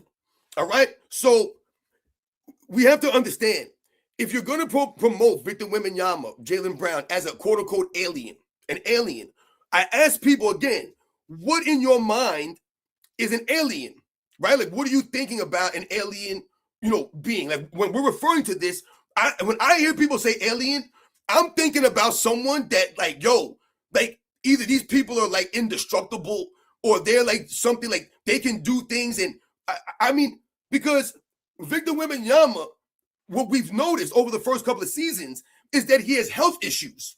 right? This is why we're worried about Victor Wembanyama. Isn't everyone worried about Victor Wembanyama's health? Every time I see comments from people, they're always like, yo, I hope he stays healthy, man. You know what I'm saying? Like, yo, man, Victor Wembanyama stay healthy. That's what you see a lot. You hear that a lot. If he's an alien, why are we worried about his health? You know, it's like when we talk about Kawhi Leonard, right? And we're going to talk about Kawhi Leonard right now because when we talk about the best two-way players in the league, I'm still going to take Kawhi Leonard over Jaylen Brown. And I'm not saying Jaylen Brown's not a good two-way player. I'm not saying he don't play defense. He does. Jaylen Brown does do these kinds of things. No one's saying that he's not one of the best two-way players in the league. If you want to call yourself that, then call yourself one of the best two-way players in the league. But to try to single out Victor Wembanyama and throw yourself up, on this humans, I'm the two-way human. Like, this was just weird to me. I don't get these comments from these guys. Like, I feel like I would never hear, like, Larry Bird say this. Now, we've heard Larry Bird say, Michael Jordan's God, right? And we've heard people talk about Michael Jordan in these kinds of ways. But Michael Jordan proved that he was an alien-type dude. This man was always on the court. Always there. Always there. So when you talk about some of the things that we promote these guys for, let me get, Victor Wembanyama playing a full season. Hell, let me get Victor Wembanyama playing 75 games, man. 72 games. Give me 70 games. 72 games. Give me something like that every season, man. If we can get that for a consistent basis, let's just get that first. Can we stop promoting everybody with these weird things that don't add up? Right? They call Anthony Edwards the next Michael Jordan. He doesn't seem like the next Michael Jordan to me. And that's not a knock on Anthony Edwards. That's a big shoe to fill. But to me, the only way they're making that, bridge, or they're trying to make that comparison is strictly off of the athleticism and the way they look, right? Oh, he's just a young black kid who looked like Jordan and he could jump. Their games are not really like that. Anthony Edwards out there chucking up 7, 8, 9, 10 threes a game. You know what I'm saying? Like, he don't play defense like Jordan. He don't rebound like Jordan. He ain't a leader like Jordan. Come on, guys. Where's the comparison? These are the facts here. So again, the best two-way player in the game. How is Jaylen Brown the best two-way player in the game when Jaylen Brown ain't never made an all-defensive team in his career? Jaylen Brown been in the NBA how long? How long Jaylen Brown been in the NBA? What? I'm trying to figure this out. Jaylen Brown, I'm so tired of these guys promoting themselves when it don't add up. That Jaylen Brown's never made an all-defensive team. Dude, give me one. One. You never made one all-defensive team, but you're going to claim yourself the best two-way player in the league. Based off of what metric? Off of what? Your feeling, your emotion, you're feeling yourself. There's nothing there substantive to be like, I don't know, man. This weird stuff. Look, you got wheels that list. Guess who? Guess who? Do you see how you act? Act like what? What am I acting like? Act like what, dude? I'm a grown-ass man who's been married and been with my wife over 20 years, man. I'm raising 2 children. I coach multiple sports of young children. People request me to coach their children. They request me so much so there were times that I had to do back-to-back seasons when I didn't want to because people kept requesting me, and I was forced to continue to coach. I took time out of my life to do this stuff because people were requesting me. And so, look how you act. Dude, you don't even know me. You guys are weird. This is why you're here, dude. And look at your channel. I guarantee you would never put your face on camera. You would never talk sports because you could never talk sports. You have 0 videos on your channel. But I bet you have over 100 comments on my channel. And if you don't, it's only because you're new here. So you make no sense, dude. You sound like a fool. Oh, do you see how you act? Dude, good. Listen, do us all a favor here. I want you to do some research into my channel because you don't know who I am, apparently. You don't know what this is about. You don't know me. You're new here. So let me enlighten you. Take some time right now. Take a couple seconds. Go to my channel. Go to the playlist. Go to my fitness videos. Go to any of my videos there and really listen to what I'm saying. All right? And then you can come back here and let me know. You sound like a fool, dude. You don't make any sense. I've educated you immensely here. You're better from listening to me. No one's better off your comments. No one. You ever helped anybody here, dude? You helped nobody. Guess who? Guess who's a fool? Guess who's back? The idiots out here in my chat. Oh, yeah, you guys know that. Guess who's been Zach? You guys can't mess with me, man. Are you kidding me? Listen, you guys wish you were me. That's why you're here. You're trying to get something, man. How can I get that guy's energy? How can I act like him? How can I be cool like him? How can I do the things he can do? Come on, man, you can't touch me out here. Again, my people in the chat, they know the deal. That's why they're here too. They know. We on a Sunday morning, right? To have a good time. Coming here crying and moaning, saying weird stuff. Exactly. Tell them, Hayden Phoenix. Tell them. You guys know the deal here, baby. Come on, man.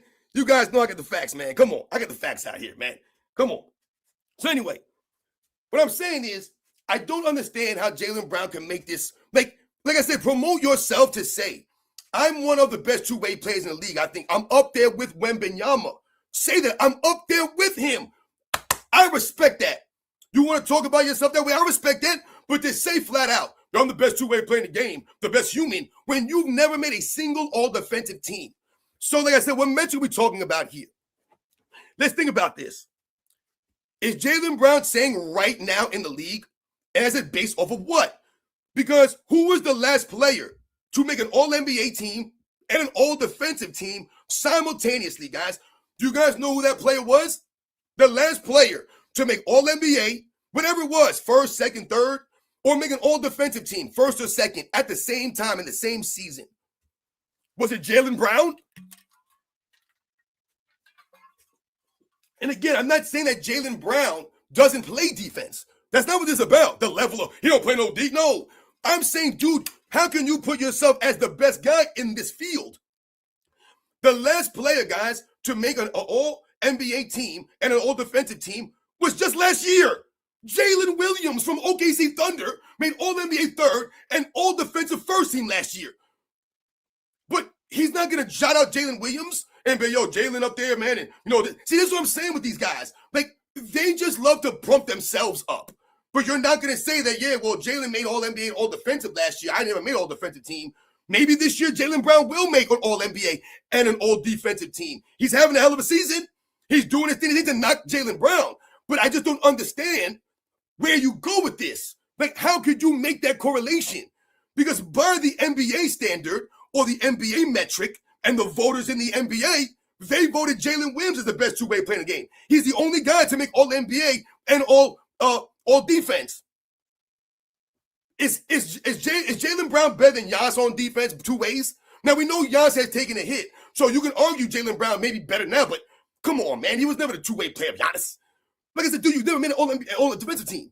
I think Jaylen Brown's made one all-NBA team in his career. All right? Again, I believe he'll make all-NBA this year. He should. He's an MVP candidate, in my opinion. He's balling out this year. The Celtics have been a pleasant surprise. But, dude, come on, man. You can't say you're the best two-way player in the game and then try to, once again, you give Wembanyama his credit at least and say, yo, Wemby's that dude right now. You know what I'm saying? He's the best two-way player in the game. You know what I'm saying? He can do things on both sides that no one else can really do right now because there are no players like that. Like I said, if Victor Wembanyama played in the 90s, and I'm not trying to make it like, oh, he played in the 90s, but if he played in the 90s, then the defense that he's giving, the defense that he's showing, the blocking of the shots, that would fall more in line with every other big man of that era. So it wouldn't be alien-like other than his height, right? So what he does on the court in this era on defense is alien-like because no one plays defense like that at that position now, right? Over the last couple of years, it hasn't been like that. The last guy that you can maybe point to as a great defensive two-way, and maybe not even a two-way center, is Dwight Howard. But when you think about Dwight Howard, like, he wasn't really like that offensively. He was weak offensively. You know what I'm saying? Like, to me, Wembanyama's offense, it will trump Dwight Howard's, but Howard's defense and rebounding, his block shots, it can be denied. So it's like I said, we have to understand these kind of things. Even if you think about Ben Wallace, he wasn't a scorer, right? He wasn't going to drop 30 on you, Ben Wallace. You ain't never going to see Ben Wallace drop a 30-20 game. It's not going to happen. And it's not a knock on him, but that wasn't his game. He's one of the great defensive centers of all time, not the greatest two-way center of all time, or one of them guys. That wasn't his game. That's why what those guys could do, the David Robinsons, the Hakeem Olajuwons, the Will Chamberlains, right? The two-way centers, the Kareem Abdul-Jabbars, right? The guys that were elite defensively for many, many years while being elite offensively, it's not easy to do at that level. You know what I'm saying? It's just not. So I just don't see how that happens, man. It doesn't make any sense to me how you could be or call yourself the best two-way player in the league. Like I said, was he better than Kawhi Leonard ever? I mean, hell, was Jaylen Brown ever better than Jimmy Butler two ways? I mean, like I said, I'm not saying arguing this season right now. I'm just saying over the last 5 years, let's say, right? And we know Jimmy Butler's been in and out of the lineup and he's got the injury problems. We all know that. But if you remember, when the Celtics and the Heat used to face up, Jimmy Butler used to own these cats. Tatum and Brown. They didn't want to see Jimmy Butler, man. Remember he was trash talking them? So was he better two-way than Butler? We talk about in the clutch when it mattered most? I told you, Jimmy Butler got really weird out there. But he was known for being a clutch time performer.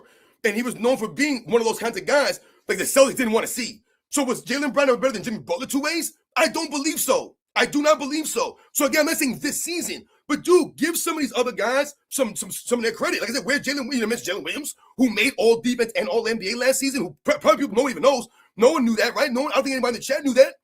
So, I mean, even Anthony Davis.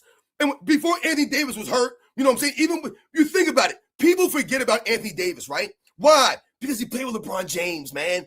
Out there playing with LeBron James. And he has these injury problems. But Anthony Davis, two-way, Jaylen Brown can't sniff that. They ain't never been close to that stuff. And I know they're different positions, they're different players. But we're talking about he's calling himself the best two-way player in the game. In the game. All right? And like I said, what some of these other guys do, give me Kawhi Leonard right now.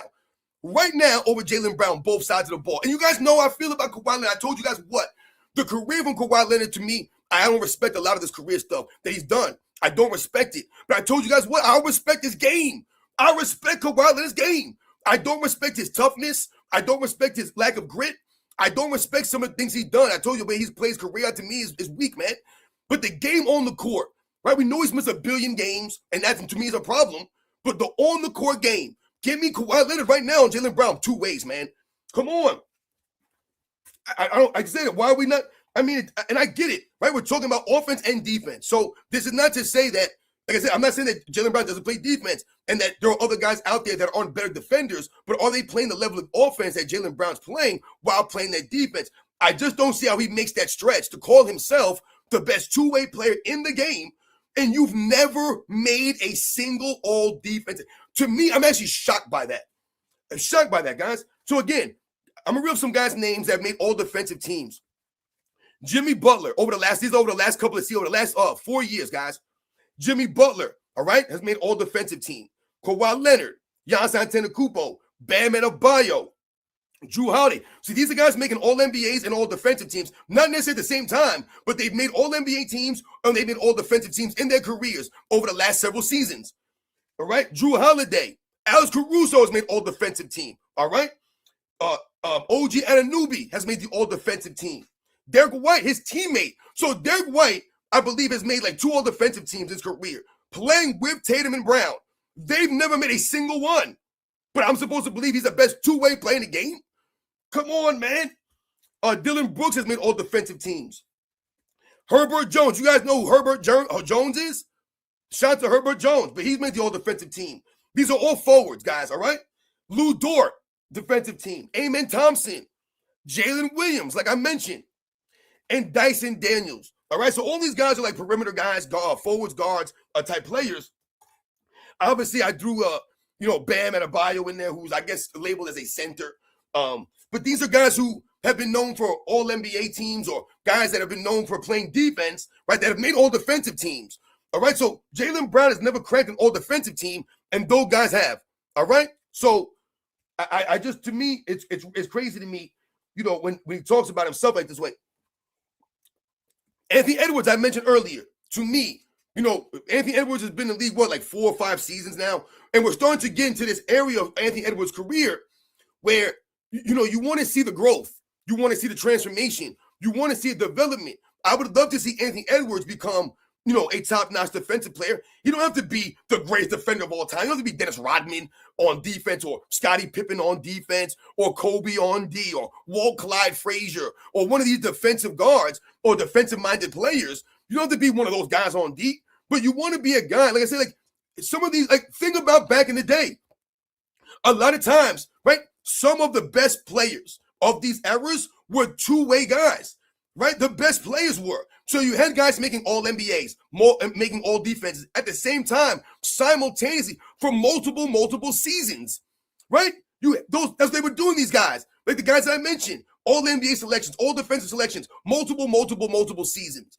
That's what a lot of the top players did in those eras, right? The Kevin Garnett's, the Tim Duncans, the Kobe Bryants, right? Jason Kidd, right? This is what you get. It's the consistency there. It's not like, oh, 1 year they made all NBA, then the next year they might have made an all defensive, or a couple years later they made an all NBA, and then they made an all defensive team a couple years after that. No, it was all NBA, all defensive, all NBA, all defensive, all NBA, all defensive, all NBA, all defensive. Maybe 1 year they weren't all defensive, they were all NBA. Maybe 1 year they weren't either, then maybe another year they were. This is what you got from a lot of these guys. So it's a different kind of player that we're talking about when we talk two-way guys. So if Jaylen Brown's going to say, I don't need an all-defensive team to be the best two-way player in the game, I understand that. However, again, by the NBA metric, by the voting of the people who vote for this stuff, not saying that they're right, but they voted Jalen Williams apparently as the best two-way perimeter player in the game, based off of making All-NBA third last season and being on the all-defensive team. Now, we understand that being on the All-NBA selection, right, was helped, a little bit by the OKC Thunder success last year, right? They were the best team in the league last year, so that helps you to get on some of these teams. But he had a very good season on both sides of the ball, apparently. And that's how they recognized him. Once again, shout out to you guys out there that continue to come through, man. Shout out to Ant Weston. When I learned to play basketball, I had to learn offense and defense. When did that change? Two-way player. Is this football? Exactly. This is where we got. See, we used to use the term two-way player to differentiate between the guys that were elite. That's what we used it for.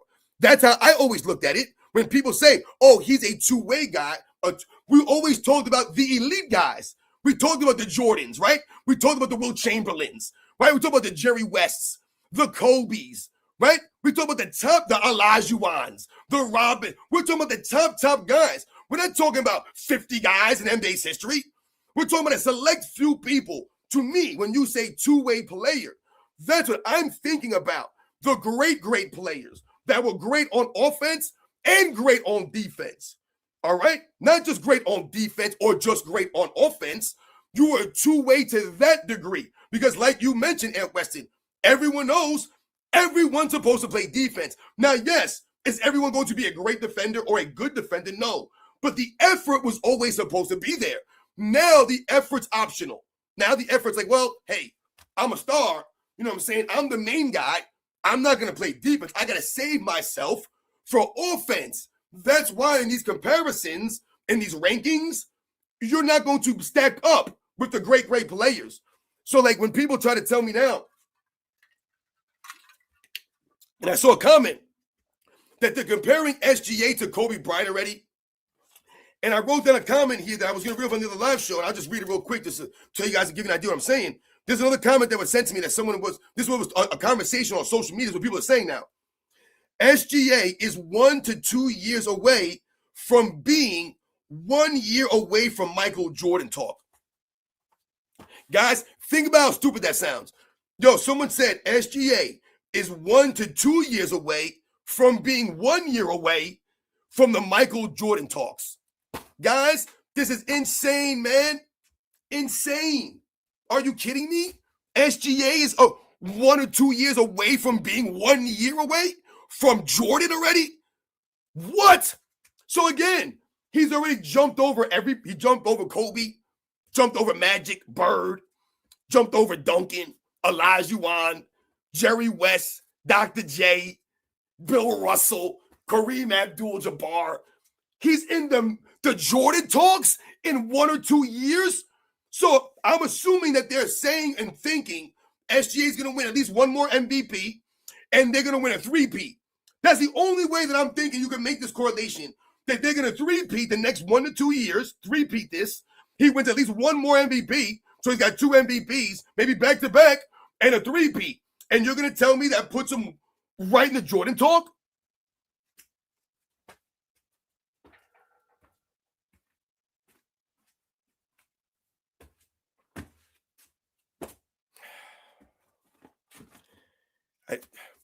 You see what I'm saying, guys? It's the promotion. You see the promotion here? You see how people's fans get? Again, SGA is a great player for his era he's playing in, doing what he does. But to make a comparison to Jordan already, when, like I said, we haven't even talked about all the other great players. He already passed them. This is what they do now. Everything is compared to Jordan. This is pissing me off. Leave Jordan out of this. Wake me up when he passes Bird. Wake me up when he passes Magic. I mean, my God, man, what are we doing here? What are we doing? My goodness. He already passed Kobe? Has SGA ever made an all-defensive team in his career? No. So great for SGA for doing what he does on offense. Again, he's a great player. No one's knocking him. I think he's a weirdo. But, you know, you wear sports bras and these weird-ass outfits, man, whatever. But I think his swag is not like that. You know what I'm saying? But whatever he does on the court, man, great for him. All right, he won the MVP, no doubt, man. Won the championship, finals MVP, led the league in scoring. No doubt, man. Great player. But to try to tell me that he passed Kobe already, or he's in the Jordan stuff, I mean, is he past LeBron James already? Past Steph Curry? So SGA's greater than Steph Curry now. You guys just asked me before, hey, man, you think Steph Curry's top 10? I saw some of you guys saying, hey, Steph Curry's like top 15 to me, or maybe he's top 20, or maybe he's top 25. Well, apparently SGA passed him already. Because if he's 1 to 2 years away from being in the Jordan conversations, then Steph Curry conversation has been already had. When did they have that conversation? I'm confused. Did he pass Steph Curry, SGA already? And maybe I'm off on this. Maybe I'm the fool here. Am I the fool? SGA's already clearly passed Steph Curry?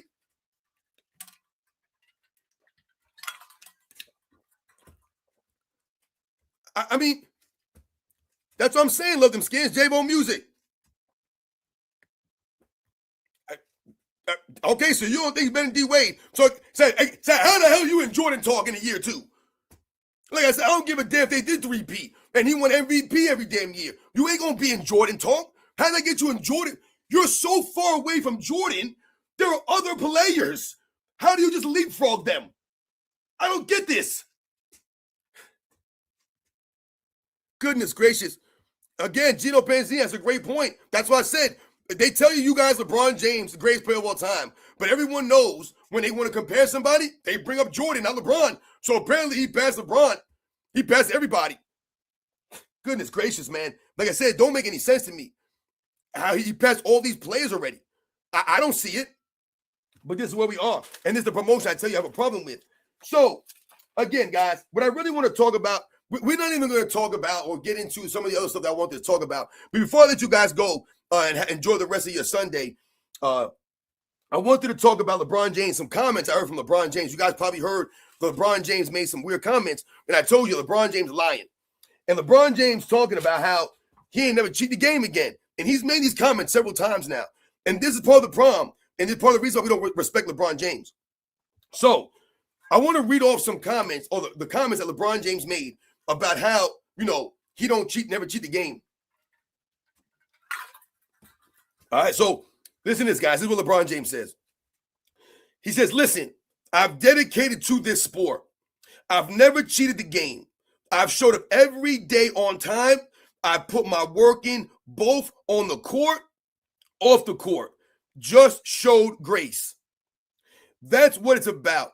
I've just wanted to maximize and squeeze everything I could out of the game because I understood what it gave me, my family, and everything. So I was never going to disrespect the game gods. Hopefully, there are some highlights in there between my years. I played this game, but I never cheated the game, ever. Now, guys, off the top, when LeBron James closes out that comment by saying, I've never cheated the game ever, that lets you know everything you need to know. Because LeBron James is always trying to convince you, right? He's always trying to convince somebody of his greatness, of his status, right? That's why he promotes his stats. He's always promoting himself. I can guard 1 through 5. I was robbed of a Defensive Player of the Year award, right? Oh, I'm a savant of basketball. I see all this stuff before it happened, right? LeBron James always celebrating himself. Oh, I don't believe I played for a super team ever. I don't ever believe that, right? LeBron James is always hyping himself up, celebrating himself. So when he's saying there, oh, I've never cheated the game ever, all this is saying, all this is doing is further along showing and proving how you really feel and the fact that you are guilty. You feel guilty because when you're saying this all the time, that's what he's trying to do. He's trying to relieve the guilt that LeBron James, that he feels, right? When LeBron James gets on the microphone after they win the championship in 2020 and he says, I want my damn respect too. He looks around like, I want my damn respect. Like, dude, you look ridiculous. You sound ridiculous. Why do you say these kinds of things? And I always tell his fan base, you guys are weird as hell and you're weak because when he's asking for the damn respect, who is he asking for the respect from? He's not asking from his fans. Why would he be asking his fans for respect? They're his fans. So he doesn't feel the respect from who? The real, true fans of basketball. People like me and you. He don't feel the respect from us. We're making videos, right? We're talking about him online, right? We're holding him to a standard. We're holding him accountable. They don't like this stuff. So they suppress your channel, right? They do weird things out here on social media. They make up scenarios. They lie. This is what they do. They lie, cheat, and steal for LeBron James. And I told you, it's a weird fan base to have, a very weird fan base. And they don't have a leg to stand on. This is why their videos are weak. This is why their fan base are weak. Because there's nothing that you have that you can convince people of that you're trying to say that he's anywhere close to Michael Jordan and that he's the person they say he is. So when he says, I've never cheated the game, dude, why are you even saying this? You shouldn't even be bringing this up. You don't hear the great players always bringing up that they never cheat. I never cheated the game, man. I never cheated the game. And they never bring it up this way. They never bring it up this way. They would say things like, yeah, you know, like, you see, not even like if they said something like, yo, you know, I've been out there or I gave the effort, you know, I've always loved the game of basketball. It's always been, you know, we've always heard a lot of these guys talk about the love of the game, the joy and the happiness the game gives them, it brings to them. You know, maybe they had a tragedy in their life, you know, and, you know, basketball was an escape for some of these guys, whatever the case may be. These guys feel this way. So you'll hear them talk about the love, right? And all these things that come off the love of the game. So they would never cheat the game because they love it so much. You don't get that sense from LeBron James. So when I hear other players, you know, from the past say these kinds of things, it's not because they said it, I believe it. It's because they said it and it matched what I saw in the video footage. So when I saw the effort that those guys gave consistently, no, they weren't perfect, these guys, but when I see the effort they gave consistently, when they were being professional consistently, again, they're not perfect, when they show up to work consistently, these are the things that earn the respect from the people out there. That's why when they say, yeah, man, I play with that love, you know, I always loved the game of basketball, and that's why I would never cheat the game, I can see it. It makes sense. It adds up. When LeBron James says it, and then LH puts a video up of him walking around,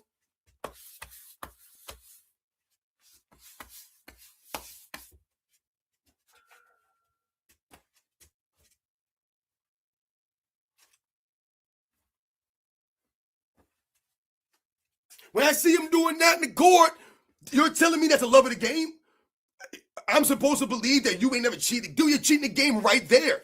You're cheating the game. When you flop on the court at the level you do, that's cheating the game. That's the literal definition of cheating the game. Not only did you cheat the game, I've told you guys what? He's cheated his teammates. Think about the lack of notoriety his teammates get.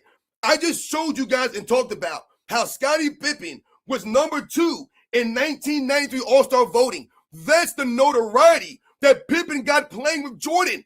Look what LeBron James teammates get. People tell you they're not all-stars. They're not all-stars. They're trash. Now they're telling you Scottie Pippen's better than Jordan. That's what his teammates get. That's the promotion Jordan's teammates get. That's how he lifts them up. That's how they're remembered. That's not LeBron James teammates. So he's robbed and cheated his teammates. We talked about how he robbed a lot of the other opponents, his contemporaries, guys like Derrick Rose and Paul George, Dwayne Wade, he cheated, Chris Bosh. He cheated all these guys in the Eastern Conference by forming that team up and all these guys' legacies taking a hit. Cheated all them dudes out there in the Eastern Conference, Carmelo Anthony, and all these guys still kiss this man's ass to this day. That's disgusting to me. They'll still go on a podcast and goof around and laugh about LeBron James and make up these weird scenarios and make excuses for him and defend him still. Weird stuff from these guys, man. Once again, where are you guys standing on anything? You stand on nothing out here. So again, you never cheat the game. Dude, you've been cheating the game. You've been cheating the fans. Like I said, cheating your contemporaries, cheating the coaches. The damn coaches can't get no shine. They don't get no love. Yo, shout out to my man, hit him for coming through. Yeah, yo, LeBron got more handshakes than actual moves in the back. Yo, these are the facts. You guys have seen LeBron James on the sideline doing all this weird stuff. What? Yo, Jordan Pippen was out there giving high fives. Jordan was giving guys pats on the butt. They weren't doing all this goofy, crazy. And I'm all for celebrating. I'm all for celebrating, guys.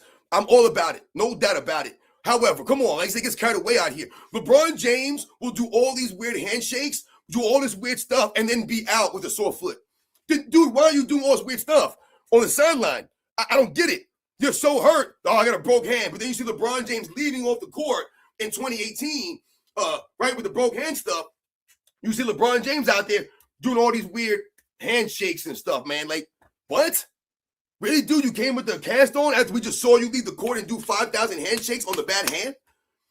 I don't get these guys. It was like last night. You guys saw, the other night, you guys saw LeBron James when he fell down, right? He was out the other night, right? He low managed, and Luka Doncic carried the Lakers without LeBron James.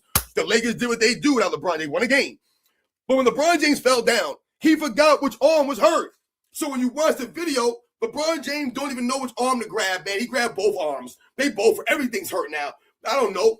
Yo, you go to the doctor and you tell the doctor, yeah, I'm not. Like, you guys remember there was a scene. Yo, guys, what have I told you before? I've compared LeBron James to George Costanza, right? And I told you guys about the correlation between George Costanza's character in Seinfeld and LeBron James throughout his NBA career. He's the George Costanza of the NBA, right? And we talked about why, right? Because he's living a lie. LeBron James lives a lie. His fan base living a lie. So I told you guys, oftentimes throughout the show, there's been instances where George Costanza gets caught in a lie, right? And he has to try to lie himself out of a lie, right? This is a running theme throughout Seinfeld with George Costanza's character in particular. Great character, compulsive liar. So there's a scene there, or an episode in Seinfeld, where George Costanza lies, creates for no reason. And he lies about his elbow, right? And he lies about his elbow doing some weird reflex that he can't help because he banged his elbow one time. So a guy says to him, hey, I know a doctor that can check that out for you and maybe can fix that. He's a great doctor. He's a specialist. He'll get that little reflex, whatever it is, he'll work it out. Meanwhile, George is lying about this. He didn't hurt his elbow. There's nothing going on there. He's just making up a story. So George Costanza goes to the doctor. Why? Because he has to continue the lie. He has to keep living it. This is LeBron James' fan base. This is LeBron James. He's living a lie that he's not cheating the game, that he's the greatest player of all time. So George Costanza goes to the doctor, right? And he has to get his elbow checked out by a real, actual doctor, not some made-up doctor, a real doctor. And the doctor, sits him down after they do their tests on George and all this stuff. And he says, listen, man, I don't see anything wrong with your elbow. There's nothing wrong with you. All the tests that we've done, there's nothing. I don't know why your elbow is doing this. Once again, let's remember, George is lying. He's lying to a doctor for no reason. He's lying this whole situation for no reason, guys. He made up a whole lie. Continues to lie. So George Costanza says to the doctor, so you're telling me that what's wrong with me? And he goes, nothing. He goes, should I tell you? I think you're making it up. So the doctor calls out George for basically lying about this.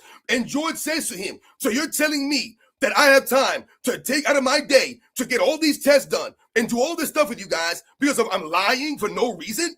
And he goes, I'd like you to leave my office, please. And we all know George is lying here. So again, this is LeBron James. He didn't even know what elbow he hurt. He didn't know which one it was. He was grabbing the wrong one. You guys remember the scene with George Costanza. Once again, the same character, different episode. He lies, right? And makes up this whole scenario about the walking with the crutch, right? Or with the cane. So it became a thing where he, once again, let them believe a lie about him. So they thought he was handicapped. So this man was in an automated cart for handicapped people. You know what I'm saying? Driving it around because people thought he was handicapped. They bought this man a cart to drive in. Living a lie. There's LeBron James, guys. Remember he was walking and the guy didn't know because he didn't know what leg. Remember, he was like, oh, I thought it was the other leg, George. And he's like, no, you think it was the other leg because when you were looking at me, it was like I was looking at you at a different angle. It was like looking at a mirror. And he starts messing with the guy, switching the cane. And he's like, you see, it looked like it was my right leg, but it's my left leg, right? But you don't know. So the guy said, I understand. He goes, and they got him a cart. So again, man, this is LeBron James, guys, in a nutshell. Always lying, always making up a story. Never knows what lie he's in. Never knows. That's right. That's right, McZuggins. My baby takes some morning train. Funny scene. Just really funny stuff. Like I said, when you think about George Costanza's character and some of the lies, like there was no reason for the lies. That's LeBron James' fan base. Nick Wright. These guys just come on TV, Shannon Sharpe. They just lie and lie and lie. I heard Shannon Sharpe the other day crying about some comments from Byron Scott. And I saw a lot of people talking about the comments from Byron Scott. And as I'm listening to Shannon Sharpe cry and moan about Byron Scott's comments, he starts ripping the Lakers at the end of Kobe Bryant's career, right, during these particular seasons. And the whole time he's doing this, he's like, where was Byron Scott to say this then? Where was Byron Scott here? Where was Byron Scott then when Kobe Bryant and the Lakers were losing all these games? And as he's saying this, I'm in my mind, I'm like, there's no way he can be this stupid. There's no way he can be this dumb. And he's talking to Chad Johnson. Chad Johnson knows nothing. Once again, shout out to Ocho Cinco. But he don't know nothing about basketball, Chad Johnson. Nothing about basketball. So he's talking to Chad Johnson there, and he's just going off on Byron Scott. Where was Byron Scott? Where was Byron Scott? Where was Byron Scott when the Kobe and Lakers were losing all those games? He didn't say anything about Kobe then. He didn't come out and say anything then about the Lakers. Where was he at? And I'm listening to this. And in my mind, I'm like, wait a second here. I could have sworn that Byron Scott was coaching Kobe's Lakers at the end. I could have sworn it's my mind, guys. That's what I thought. And lo and behold, I go and make sure I double check. I do my homework. I go look into this. And yup, Byron Scott was the coach of the same Lakers team that Shannon Sharpe is telling you. Where was Byron Scott at? Dude, he was coaching the team. What do you mean, where was he at? He was coaching the team that you're saying he wasn't talking about. I don't get these dudes. I mean, how much time does it take think about it. And we've said this. My channel, no frills, guys. No frills. I'm goodness gracious, man.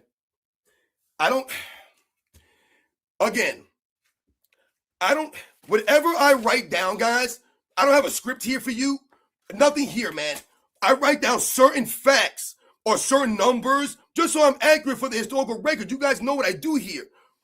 I don't have no one doing research for me. There's no one around here, guys. This entire garage is empty. Now, I told you my wife and kids can hear me because I'm loud as hell and I'm in my small-ass house.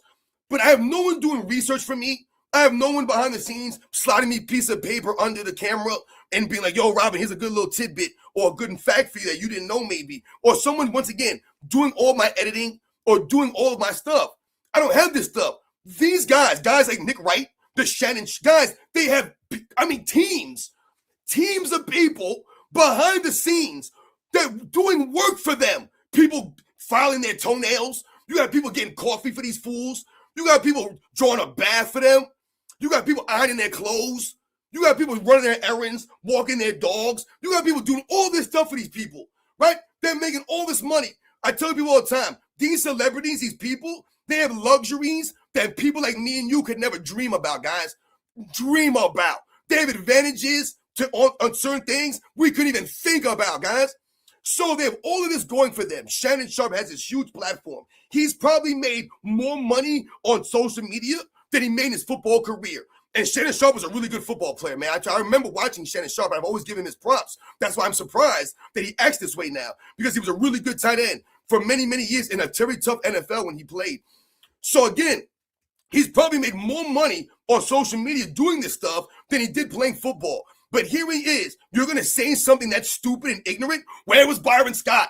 Byron Scott had nothing to say when Kobe and the Lakers were losing. Dude, he was the freaking coach. He's the coach of the team. What are you talking about? I don't get this stuff. And never once did Chad Johnson say, or did someone whisper in his ear in an earpiece, hey, you sound stupid, man. Shut the hell up. Byron Scott was the coach of the team, dude. He was coaching the team. Like, no one corrected you. No one told you, hey, Shannon, you sound dumb. Every time I turn it on, he sounds dumber and dumber and dumber. Where's your crew at? Where's the people there to keep there some posterity going here? Or to let you know you're sounding foolish. That's not your opinion. You know what I'm saying? If you are his opinion, Byron Scott was the coach. That's not an opinion. That's a fact. Guys are dumb. Crying and moaning about Byron Scott. What the hell was he coaching the damn team? So if you want to knock the team, then you're knocking Byron Scott. Once again, shout out to you guys. Shout out to Manny Yalzabad for coming through. Good to see you, my friend. No, it's good to see you. You've been a true supporter, and you're always coming through with the supers. I said it really means a lot that you guys would donate any money to my channel. I've told you guys this before, man. It's truly, truly humbling. For real. Jai Johnson, shout out to you. To twist Brian Scalabrini's words, these players are closer to me than they are to Michael Jordan. Absolutely. You know, I made a joke. Yo, shout out to Jai Johnson for always coming through. I told you, I made a joke one time, guys. Well, not even a joke, but I said, remember when me and Gilbert Arenas, we got to that back and forth maybe like a year and a half ago with the John Stockton stuff. Remember, I was making videos, and he was coming to my comment section, and he was saying all this stuff about John Stockton, because the videos I made and the comments he made about John Stockton. And in the back and forth that me and Gilbert Arenas had, and in the video, I said that Gilbert Arenas, I never played in the NBA, right? Gilbert Arenas has. And no doubt about that. I've never said I could beat Gilbert Arenas one-on-one, or I'm a better basketball player than him. Never said I was a better athlete than him. Never said any of this kind of stuff. However, I've told you guys, and I said what to him? Gilbert Arenas is delusional because he really believes that he's greater than he was. That's a big problem for him. And did Gilbert Arenas have a couple flashes? But he never had the mind, and he was never on the level of a John Stockton. So what I said to him, and what I said in the video, was that Gilbert Arenas and me are closer to each other than Gilbert Arenas is to John Stockton. I'm just as close to the Hall of Fame as Gilbert Arenas is to the Hall of Fame. He's nowhere close to the Hall of Fame, just like I'm nowhere close to the Hall of Fame. So he can feel how he wants to feel. He can say the things he wants to say. But these guys are a bunch of fools, man, and a bunch of clowns. And I told you, they're not here to promote the game or the history of the game. They're not here to give you the facts, and that's the problem here. So Shannon Sharpe, in that instance, sounded foolish by crying about Byron Scott when Byron Scott was the coach, and you were making it seem like he wasn't saying anything about the Lakers. Where was he? He was on the sideline. He's on the freaking sideline. He's right there. I'm getting stuff, guys. Weird stuff out here, man. You guys know what I'm talking about, man. It's crazy. Shout out to my Jai Johnson. Shout out to the lowly one. Notice LeBron's way with words. The concern is not just whether or not you cheat the game. The question is, have you been juicing? And we know that LeBron James will never address these kinds of things, right? He's never going to come out and be like, oh, yeah, this is what's going on and this is what I've done. I told you he's going to continue to promote this natural smoothies, natural vitamins and smoothies nonsense. I told you that entire back and forth dialogue about a year or so ago was him and Steve Nash, on that podcast when he talked about the natural vitamins and smoothies. And Steve Nash said to him, what about creatine? And LeBron James looked at him like he was crazy. And he said, creatine? Dude. Who told you to ask him about creatine? He's like, creatine? No creatine. And creatine is nothing. Creatine is nothing, guys. You can buy it over the counter. It's probably the most researched thing that you could buy as far as a supplement, as far as some of this stuff that people take for performance. We've all probably taken creatine in some form times. Your body makes creatine. You get creatine from certain foods that you eat. So again, Steve Nash brings up creatine, and he acts as if he brought up, if he brought this day steroids, or if he brought up crack or something like that. I didn't use no meth, man. What talking about? He's like, creatine? No creatine. Natural smoothie and vitamins, man. That's all I'm taking. Some fish oil and a Centrum silver. I told you, man, don't make no sense, man. Goodness, man. Yo, you guys know what I'm talking about. You guys know the deal, man. Yo, shout out to you guys, man. You guys make me laugh, man. But yeah, LeBron ain't gonna never answer them questions, man. Shout out to the lonely one for coming through. Yo, shout out to Praise the Don. Shannon's too old to be acting like an effing child. Yo, man, I'm telling you. Remember I did the video with Shannon Sharpe, how he acted on the sideline? Remember when he got into the back and forth with the Memphis Grizzlies players like Dylan Brooks and these guys? And I was like, dude, did you ever see Ahmad Rashad do this? Remember Ahmad Rashad was Michael Jordan's right-hand man? You guys remember Ahmad Rashad? Ahmad Rashad, yo, shout out to Ahmad Rashad. That dude cool as hell. Ahmad Rashad cool as hell. Professional athlete himself, just like Shannon Sharpe, playing the NFL, like Shannon Sharpe. Ahmad Rashad was Michael Jordan's right-hand man, right? He was like Shannon Sharpe to LeBron James. He was like Michael Jordan's hype man, right? Anytime Michael Jordan came in the arena, it's like you had Ahmad Rashad there working the broadcast, right? He always seemed to be there, and they were really good friends, Ahmad Rashad and Michael Jordan. Did you ever see Ahmad Rashad on the sideline trying to choke one of the bad boy Pistons because they were beating up Michael Jordan? He's like, yo, man, Michael's my friend. Why y'all trying to do him dirty? I don't never remember seeing this stuff. Did you ever see Ahmad Rashad get mad at the New York Knicks for, being physical on Michael Jordan? I don't see none of this stuff, man. So when you talk about the kinds of grown men, I mean, like I said, man, Shannon Sharpe don't act like a grown man to me. And it's very weird because he played in a grown man's league, the NFL. When he played in the NFL, it was a grown man's league. I'm not saying it's not a grown man's league now, but it was a little bit different back when Shannon Sharpe was playing, man. All right? And he played a tough position, tight end. And he was really good. He's a Hall of Famer, man. And now you act like this? This how you act now? Goodness gracious, man. Like when I thought about tight ends back in the day, like I used to think about guys that were tough as nails, right? You remember guys like Mark Bavaro and Jay Novacek, Ben Coates. Like tight ends were supposed to be like guys that were durable. They were tough, right? Like they could take a pounding. They had to block people all game long, right? Shannon Sharpe was like one of them dudes, man. And then you get like I said, all these years later, what? Tony Gonzalez? Oh, man. What's wrong with these fools out here? I don't get this stuff, man. Weird stuff out here, man. Really weird stuff, man. I don't get it. But once again, did you ever see Ahmad Rashad act like that? Nope. Because Michael Jordan kept grown-ass men around him. Grown-ups, man. These guys act like grown-ups. These guys don't. That's not a grown-up. Act like a grown-up on the sideline the way Shannon Sharpe was acting that day. They said you're never going to see Ahmad Rashad act that way. Once again, shout out to Claire Huxtable. I see a lot of you guys shouting out Felicia Rashad in the chat. Yeah, she was a good-looking lady, man. You know what I'm saying? You said like she just had that. And it said what made her even more good-looking or more attractive was the way she carried herself. You know what I'm saying? Like when a woman carries herself that way, it adds more to them. For me anyway. For me, anyway, it does. So she always had that aura about her. I talk about a lot of these some of these women like that. I remember Foxy Brown. Pam Grier, I remember like that was before my time, but I remember a lot of people talking about like she was like the standard. It was like, yo, Pam Grier, the standard, man. I was like, who's the lady Pam Grier? Who's the lady Pam Grier? Because I was like before my time. But I remember seeing photos of this woman, like, damn. And then I remember there was a movie that they came out with. We all know she's done movies. She did movies later on in her life. But there was a movie she did. I'm trying to remember what it was called, man. It was like with all like the throwback dudes in it. Like I think Jim Brown was in it. I think Richard Roundtree might have been in it. I'm trying to think like, damn, man. I can't remember the name of the movie. Maybe you guys remember the name of the movie, but she did this movie, man. Like I think it was in the 90s, I want to say, like the early 90s maybe, or the mid 90s. And it was like with like the OG triple OGs, man. Like I said, damn, man, I can't remember the name of the movie right now. But shout out to all those people out there, like I said, man. Original Gangster, yes. Original Gangster, yes. Shout out to you guys. Shout out to my man Ant Weston, Sport James. Original Gangster was a movie. Thank you very much, guys, for real. That movie was great, man. Just like I said, when you have the old guys coming back for that movie, it was almost like an Expendables, right? For that kind of genre. Like I said, with the old black gangsters out there, man. Like I said, Pam Grier out there representing for the ladies, doing her thing. Yeah, man. Once again, shout out to you guys, man. Man. You know what's funny too, guys? Maybe before I end the live show, is we were laughing about how LeBron James was claiming that the turnaround fadeaway jump shot was his patented move.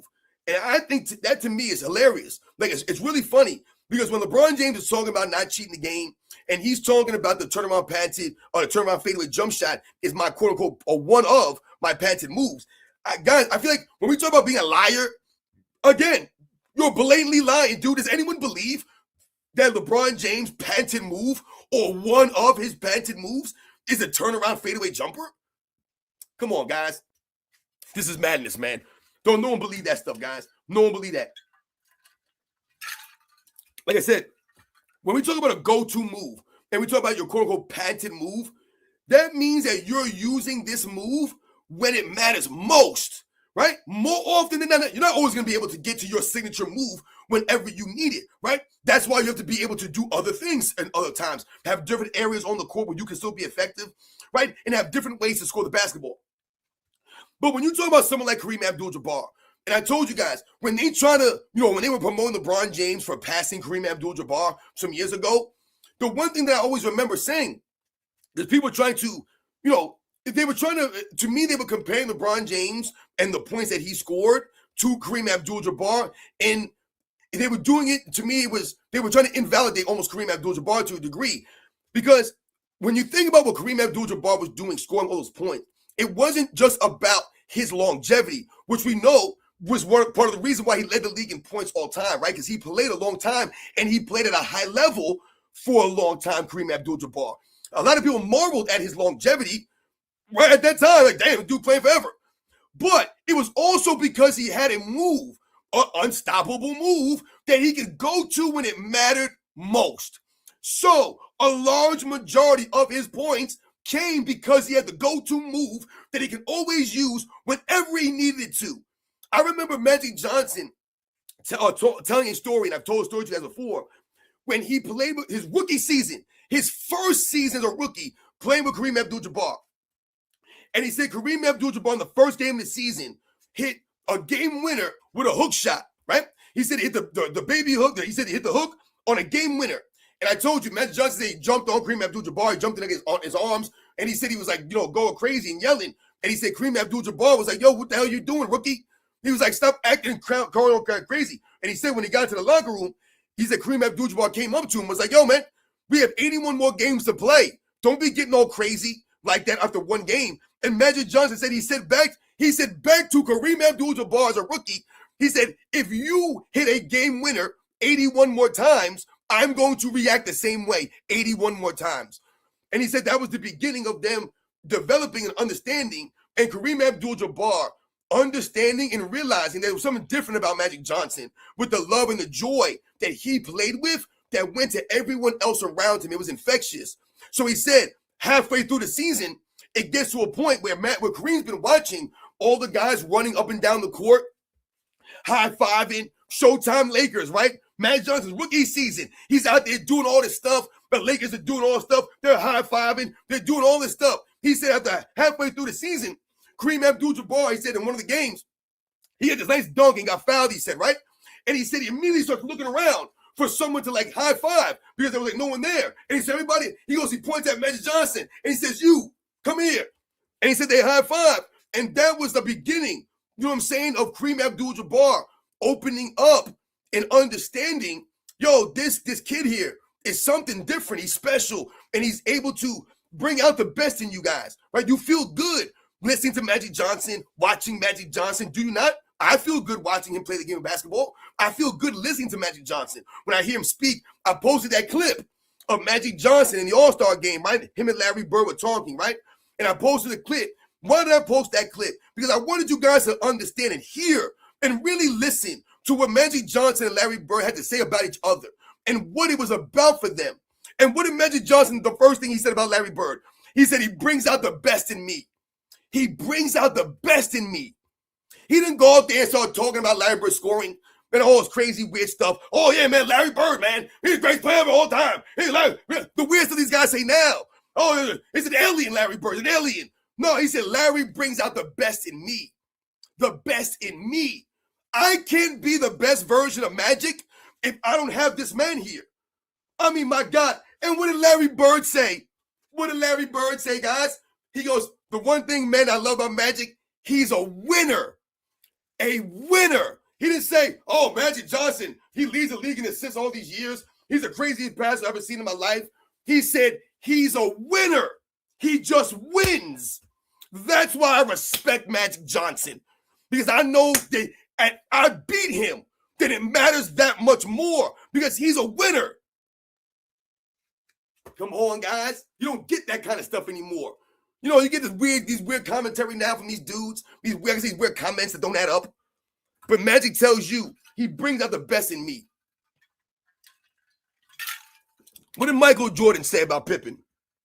Don't mention my name without mentioning Pippen. Now everybody act like that never happened. Like that's a common thing. That's normal. Wake me up when you hear another great play on that level. A top 5, top 10 players say, when you mention my name, mention this guy. But Michael Jordan did that for his teammate. That's how a lot of these guys spoke about their contemporaries, their teammates, the fans even. Listen to a lot of these guys talk about the fans. Were the fans perfect? Right? Did the fans always get along with the players? Did the players always get along with the fans? Hell no. People say crazy things. They've always been saying crazy things and doing crazy things. But there still was an understanding and a respect there. Right? The fans belonged. They deserved to be there. And the fans understood their role to a degree for the most part. And there was a mutual respect there. That's why the All-Star game was so great. Because they were there to put on a show for us. We all benefited because of them in the All-Star game.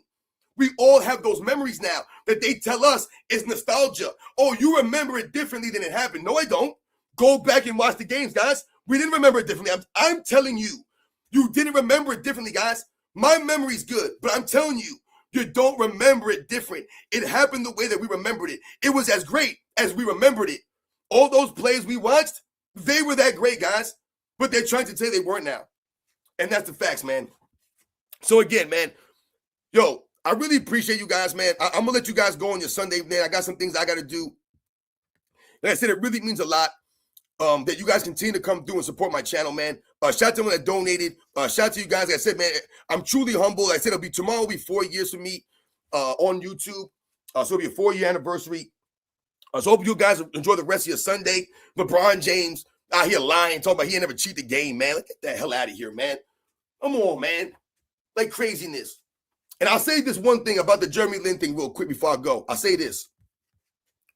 When it comes to Jeremy Lin, my problem with these scenarios is obviously we know Kobe Bryant's not around to defend himself from these things, but okay, there's a lot of people that were talked about that are no longer around. I mean, listen to what they say about Will Chamberlain. I mean, they trash that man to hell. So they've been doing this for a long time. Will Chamberlain been dead for a long time, and they still trash him. So we understand all that stuff. However, to me, when I'm listening to Jeremy Lin, what I'm getting from him and what I'm listening to is a private situation, a private conversation he had texting wise. Now, I'm not saying that people don't talk about private conversations. I've never said that at all. However, when you think about it, and listen to what he was saying and how he said it, it doesn't add up to me. Because again, he tries to act as if he was somehow on Kobe Bryant's level, right? Or him being a peer of Kobe Bryant, a contemporary, being in the league at the same time, somehow earned him some level of cachet or some level of respect that Kobe Bryant, to me, I don't know Kobe Bryant, but from the interactions that I've seen and the stories that I've heard, he seems like a guy that you're going to have to earn that. However you want to feel about how he's going to put you through that ringer or test you, you have to go through that fire. However we want to feel about that, whether it's unfair or whatever the case may be, you are going to be up in that. When you think about Michael Jordan, right? Some of the things he did to his teammates, right? What did they say in The Last Dance? Hey, listen, man, he might have been an a-hole. He might have been this and that, but it worked. And once again, we're champions because of that. So what's the flip side to this? The flip side is someone like Michael Jordan or someone like Kobe Bryant not having that mentality, not having that approach. So let's think about LeBron James' teammates for a second here. Think about the death threats. We're talking about death threats, whether or not they were, real or not. People calling you or threatening your life because you missed a shot in a basketball game is insane to me. But you get people going through this, playing with LeBron James. Danny Green testified to this. Russell Westbrook talked about these kinds of things. So when you don't do the things necessary to help LeBron James on the court, they're not trying to hurt LeBron James off the court. Is Russell Westbrook attacking LeBron James off the court? I don't remember this. But if you don't do things necessary on the court, then people will try to be like, yo, if I see you, I'm going to come after you. Remember Jeff Teague told that story? The LeBron James fan approached him at the gas station. I've told you guys myself, I've gotten emails from people who have threatened me, threatened my family. And I tell people all the time, I wish an MFer would. I wish you would. I wish someone would. Oh, yo, I see you out in the mall. I see you out somewhere. Come catch me then. I dare you. The hell, man. I ain't playing around. You lost your damn mind out here, man. Like I said, I ain't no tough guy, none of that stuff, man. But I got a lot of experiences, man, and I've been through a lot of stuff, man. Like I said, I've been trained to handle and do a lot of things. So again, I'm not concerned with any of this other stuff, man. But people have sent me threats. They've threatened me, man, on YouTube for YouTube videos. So when Jeremy Lin is talking about some of this stuff, man, and people are like, oh, it's not easy being a teammate of Kobe Bryant. No doubt. It's not easy being a teammate of Kobe Bryant, man. But some of these conversations that are some of the things that he was talking about, he should have kept to himself. There was no need for us for you to share that story. To me, it was a worthless and pointless story, and it did nothing to enhance him, and it did nothing to me, it didn't do anything to Kobe Bryant. But I saw people commenting and saying, "Oh, Kobe Bryant's not a nice guy. Kobe Bryant was this. He was so mean to Jeremy Lin." And boo hoo hoo, boo freaking who, man. A lot of people are champions because they played with guys like Kobe Bryant, like Larry Bird, like Bill Russell, right? Like Will Chamberlain, like some of these guys. Not all these guys were the same. Not all these guys were nice guys or likable. Hell, I've heard stories about Hakeem Olajuwon and some of the problems he had with the Houston Rockets organization and how he was having problems with these fools up in there because they wasn't helping my man out over there. The hell out of here, man. You guys know what to do, man. These are the facts, man. So again, hope you guys enjoy the rest of your Sunday, man. I'll catch you guys on the next one, man.